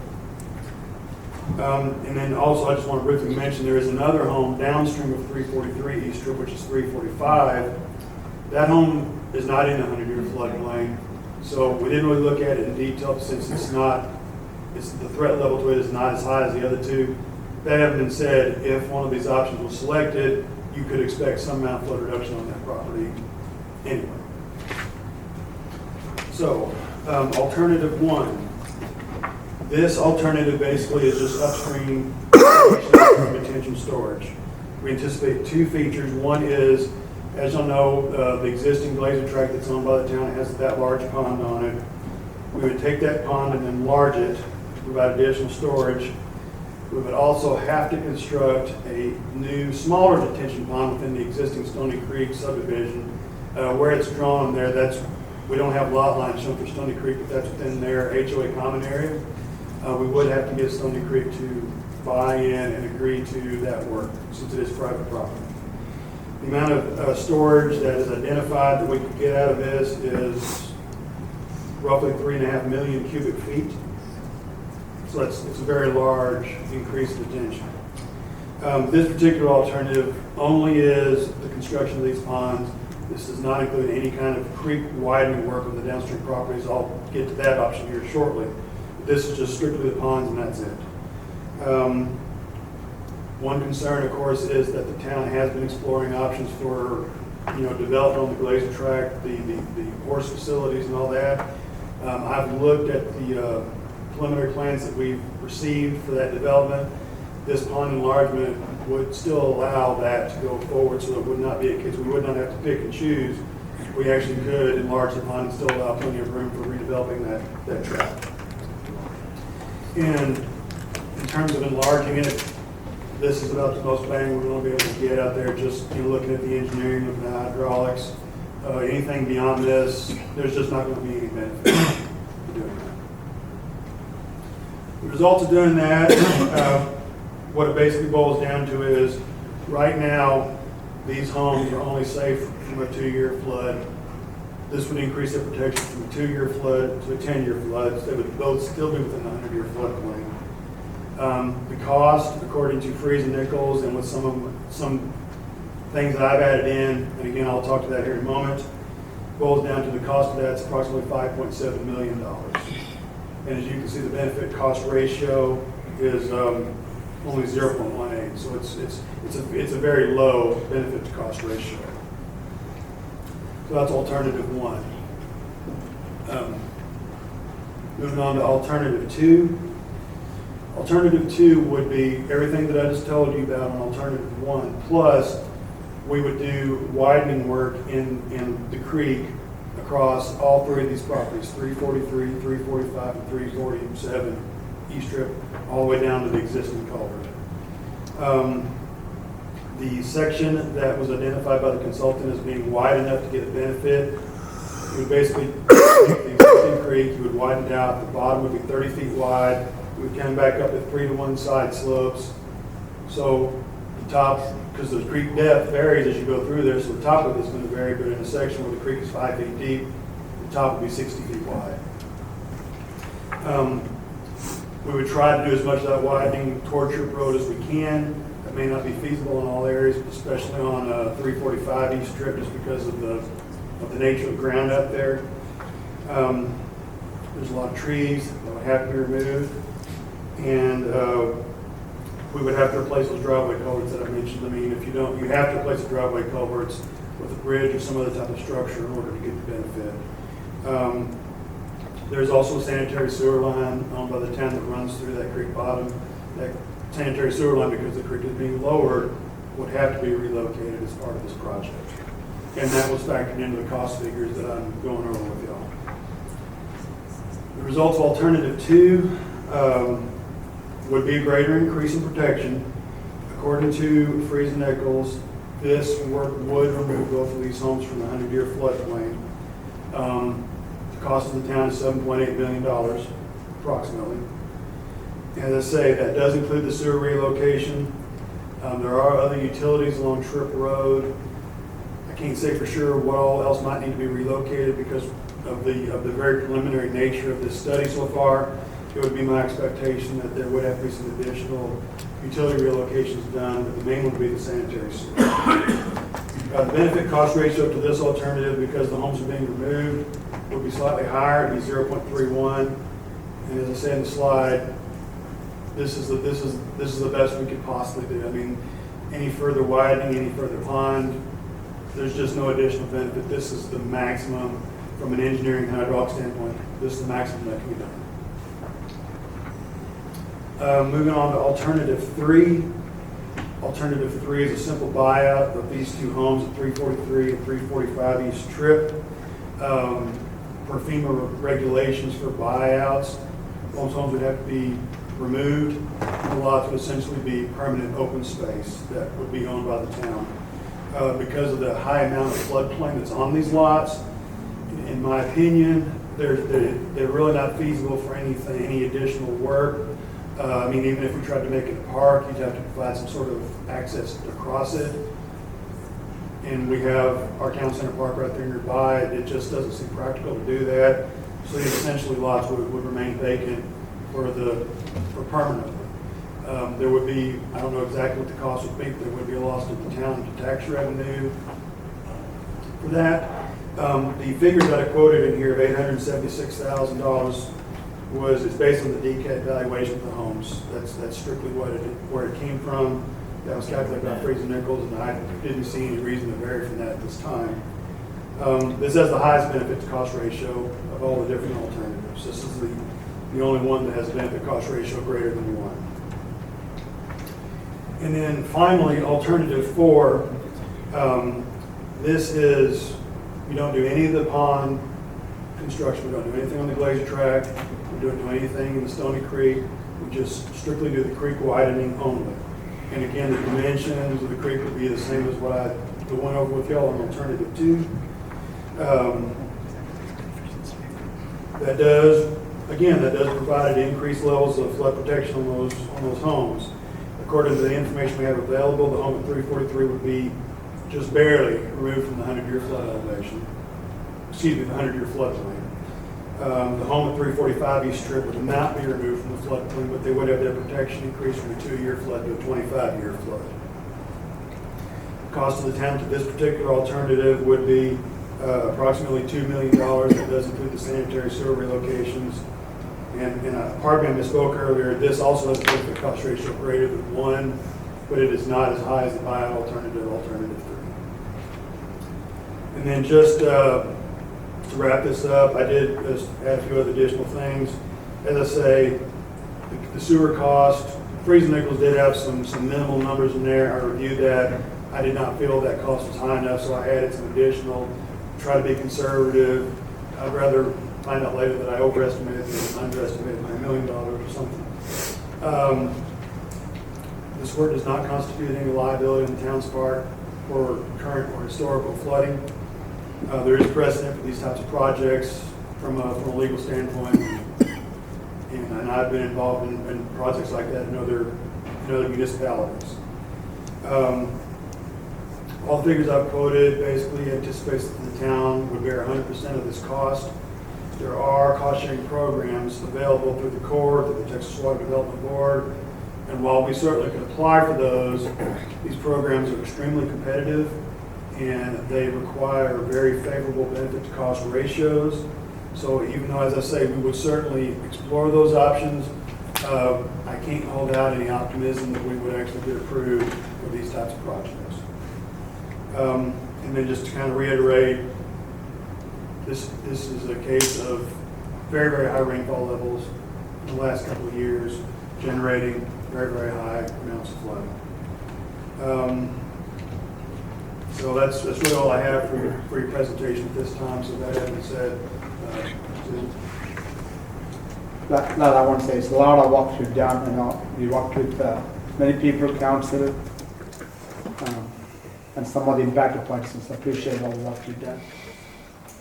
So with that, I'm going to open up, take a seat please. I'm going to take up the public comments. After the public comments are over, we'll go over the last item, at number 15, then we'll come back and take council comments. At this time, if everybody on the audience would like to come forward, please.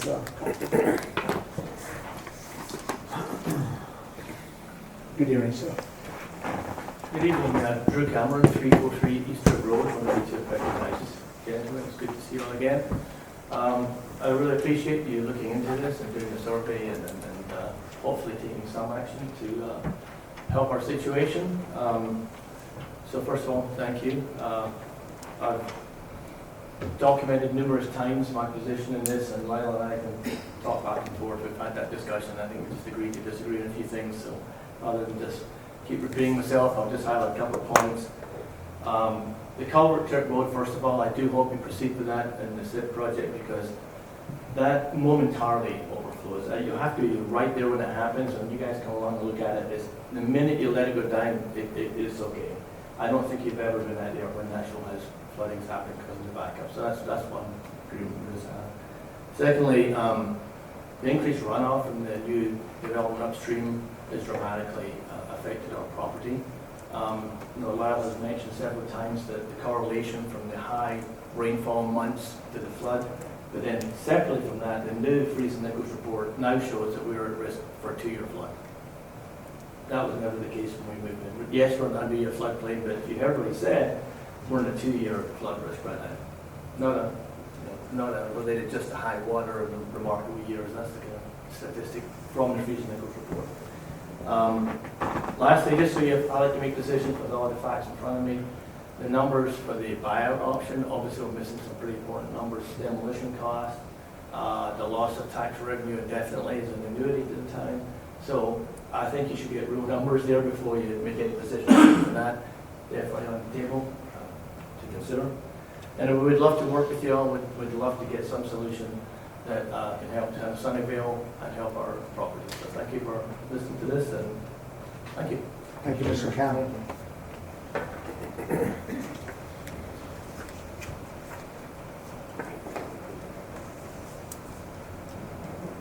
Good evening, sir. Would you state your name and address for the record, please? Yes. My name is Michael Frank. I live at 345 East Trip Road. Been there for 27, 28 years. When the Falls was being developed, the city, obviously different people, sent out a survey saying, do you have a problem with it? Said, no, I have no problem as long as you address the water runoff, which is obviously going to occur. Been there, like I say, moved in February of '92. Never seen water like we've seen in since the Falls have been developed. And the water is not just coming from Trip Road down, it's coming from the property behind us, down our property, we haven't had fortunately, the same problem that the Camerons have had. We haven't had water in the house and issues like that. But I think, as he said, those aren't real numbers as far as buyout. First thing you're looking at,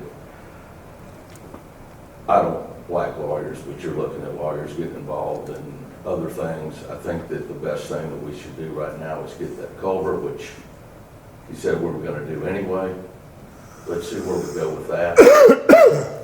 That might solve the majority of our problem, and then we can come back and address the rest of the stuff. Jim, you live right up the street from me for the whole time. You know the difference just coming up and down Trip Road, what's happened since the Falls has been developed. I mean, it's not, and the historical rainfall, I get it, but I don't think that's the whole problem. I really do think that we need to address, no matter what happens, you're going to need to address even for further downstream on Trip Road. I'm assuming that with all the development coming through our area of town with the roundabout that's going in and with everything else, you're going to be addressing some of these problems anyway. But I think the first thing we should do is get that culvert taken care of and come back and readdress the thing. I mean, like I say, I've been here for 27 years because I like the place. And really don't want the buyout situation because I don't want to leave. So that's where I am with it. Thank you, Mr. Frank. Appreciate you. Yes, sir. That's it. Thank you. Anyone else like to come forward?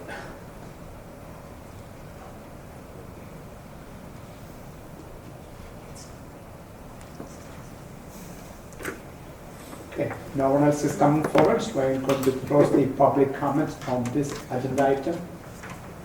Susan, you want to go forward with the item number 15, correct? Yes, sir, and we can make it pretty quick if Rachel can bring up the PowerPoint. Okay. On slide number 2, I just wanted to point out these are the original recommendations from your CIP committee and are part of the CIP plan that you adopted as part of the budget process. In those, there was an original estimate of $100,000 for project D1, which was addressing the issues at 343 East Trip. So we wanted to kind of give you a baseline of this is what you've been planning on in terms of tax rate implications. If you notice, it was $6,050,000 worth of projects that were going to be issued as COs during the month of December. And it was going to have an average increase of $63 to your typical property owner and a 0.016 impact to your tax rate. And then there was, the secondary plan was to go to election in May of 2020 for a new fire station and animal control facility, and you can see the additional impact if it was approved by voters. So if you go to the next slide, what we've done is we've kind of done an à la carte so that you can look at each project separately. So Collins Road Phase 2, you can see the cost, the tax rate needed in order to make that project, bring it to fruition, and the increase and the impact to each property owner for an average cost home. And then you can look at each project separately. And then for the 343 East Strip project, we costed out each alternative. So they range anywhere from $9.05 per property owner all the way up to $78 per property owner in order to do those projects. You can also see the projects that were already voted on by the CIP committee and accepted by council, just in case you decided to make any changes to those. D2, D3, D4, D5. Following this PowerPoint in your packets are detailed project descriptions of each of those in case you need your memory refreshed on what those are. And then we've also put in the Barnes Bridge replacement option 1 and 2. You can see the $1 million is just a rounding up of the more fortified, long-term lasting improvements to the bank. Those ones would be $10.18 per person and 0.002 impact to the tax rate. Now there is, discussion about the possibility of using excess reserves for the bridge project. I can tell you right now, we have $1.38 million in excess reserves. I would caution you, though, that we are going into a year where we are standing up our police department. We have pretty good confidence in our budget numbers, but I feel comfortable retaining at least a good portion of that as we make that segue. So we probably would recommend whatever option we go with, including them in the COs that we're about to issue. The Barnes Bridge replacement for the $225,000, which is just the more short term, is 0.006, so much less $26 impact. That does not include the then matching funds of the $300,000 that would be needed for the reconstruction. Our thought is that we probably are out at least a year on having to come up with those funds, if not longer, and that could come out of excess reserves at that time. Assuming we have them. Assuming we have them, yes, sir. Otherwise, we could go back out, but we felt like it was a little premature to issue that without knowing if we were going to get the TxDOT grant or not. And then you again see the fire station, the animal control facility. I wanted to point out to you that none of this includes the water and sewer projects, like the Harris Addition construction, and that's because it comes from a separate funding stream. We will issue COs on that, but they're paid back by water and sewer revenue, not by property tax. We're happy to answer any questions. We just wanted you to have this information in front of you before you made decisions on the other projects, because next meeting, the 28th, is where we will be bringing to you for the COs, so one follows the other. And I'm happy to answer any questions. Liz is available as well. So let me go and take the public comments first, and then I'll come back and And Mayor and Council, before you discuss options on these two items, I would like to visit with you in executive session to provide legal advice. Okay. Should I take the public comments first, or should we wait? Sure, and that would be under 551.071 of the government code. Okay, I'm going to come back. So at this time, let me take public comments on item 15, please.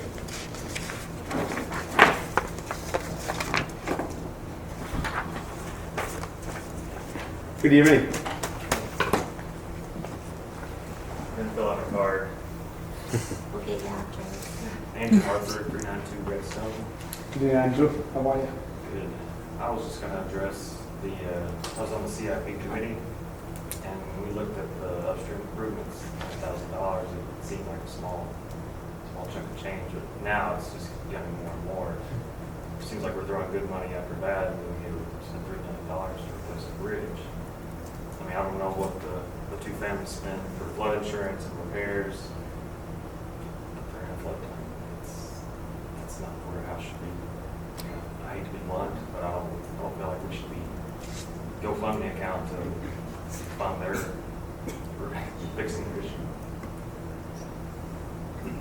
That's all I say about that. Thank you for your service as CIP committee member and also your comments, appreciate it. Anyone else? Okay, I'm going to close the public comments for at this time. Brenda, give me the section again, 551. 551.071. Do we need a motion? Yes. Can I have a motion to adjourn into executive session to receive counsel on item number 14, 15, and 16 for section 551.071? Mayor, make a motion, we move to executive session concurrently. So, motion made by Finch, seconded by Mr. Egan to adjourn into executive session to receive council advice. Members, audience, I don't know how long it just lasts, but I would think Finch and maybe Clark. 15 to 20 minutes. We should be right out. So Larry, go.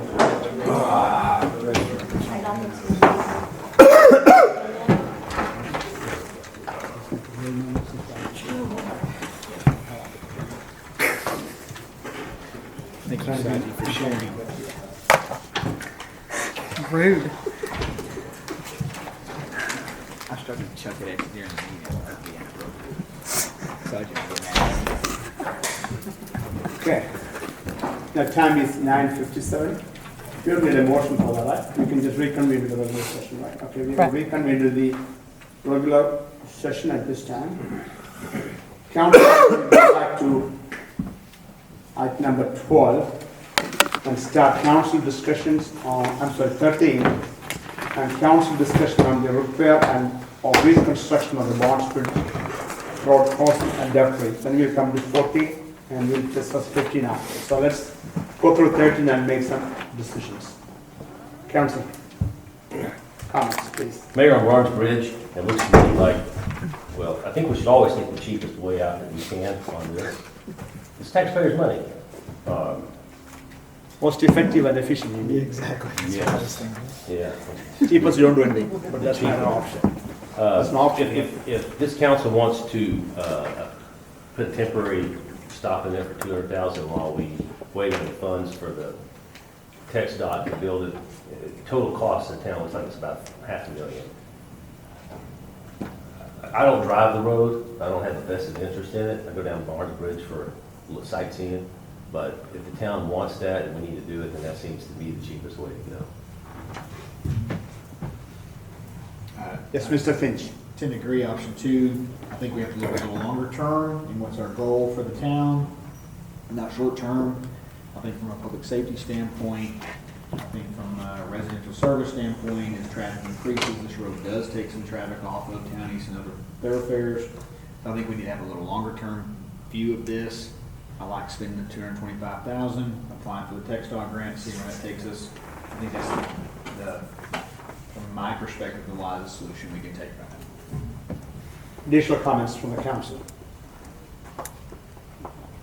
Mayor, I'll just say that I concur with the previous two opinions. That was what I'd already written down as a strategy and logic to how we go about giving this that end of the road remedy. I think while I appreciate the staff's idea about closing it, making it a turnaround and all that sort of good stuff, I think it just, we can't just let it fall back to 2 east-west routes in town. We need to have that third one.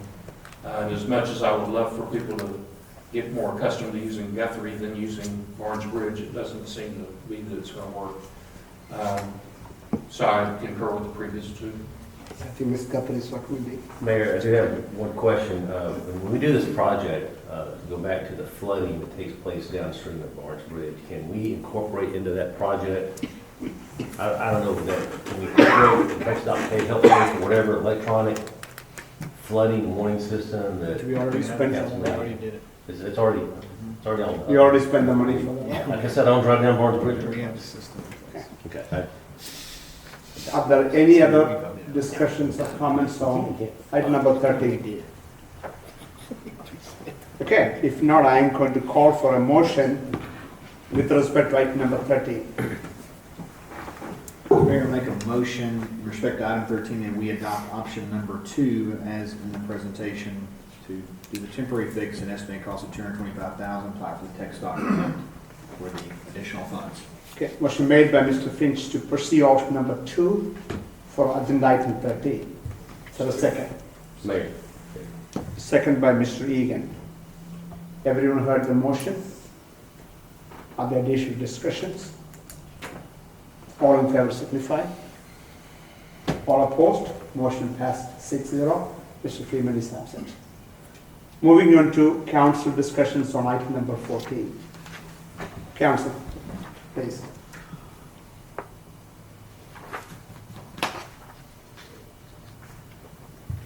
Mayor, with regards to the properties at on Trip Road, Discussions, yeah. yeah, I think what we ought to do is proceed with the culvert and leave the issue there for now. Council, any discussions? I'd like to move the culvert, you know, I don't know where it is in our project list, Susan, but I'd like to see if we can maybe move that up in timeline and get that culvert replaced. Yes, sir. It'll be coming before you at the next council meeting for funding. Very good, thank you. Council, are there additional discussions? So the staff recommended options 1, 2, 3, and 4. So, will you make the motion? How does it work, Ms. Brenda? If we're going to put Councilmember Allen's comment into a motion, I would make it as its motion without regard to the other options, because I don't think the culvert by itself was one of the options. So I think you could make a motion regarding the culvert. Thank you, ma'am. Right. Council, are there additional discussions? It was included in the CIP too. Yeah. Okay. If not, now the discussion can I have a motion with respect to item number 14. Mayor, I make a motion without regards to the alternatives that we address the culvert and we move it up in the process as far as quickly as possible. Motion made by Mr. Allen to pull forward the improvements to culvert under Troop Road. Second. Motion made by Mr. Finch. I'm sorry, seconded by Mr. Finch. Motion made by Allen, seconded by Mr. Finch. Everyone heard the motion? Are there additional discussions? All in favor signify. Motion passed 6-0. Moving on to item number 15. There's no action required, sir. Okay. Item number 15 requires no action. So moving on to item number 16, Mayor, Council request for future staff updates and agenda items.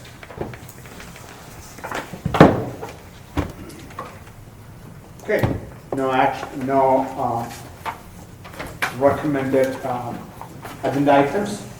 Council, can I have a motion to adjourn into executive session pursuant to Chapter 551, Subchapter D of the Texas Government Code?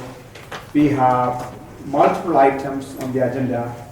17, Section 551-087, Economic Development Project Complex, Project PC, Project AC. Item number 18, Section 551-076, deliberation regarding security devices, secure facility access. Item number 19, Section 551-07 for personnel matters, town manager. So moved, make a motion to move to executive session as presented by the mayor. And second. Motion made by Mr. Finch and second by Allen to adjourn the executive session. Everyone heard the motion? All in favor signify. Mr. Wade, are you good with it? Adjourn. Yes, motion passed 6-0. The time is 10:05. We are in executive session. Best audience. I anticipate this to take maybe an hour and a half time, hopefully.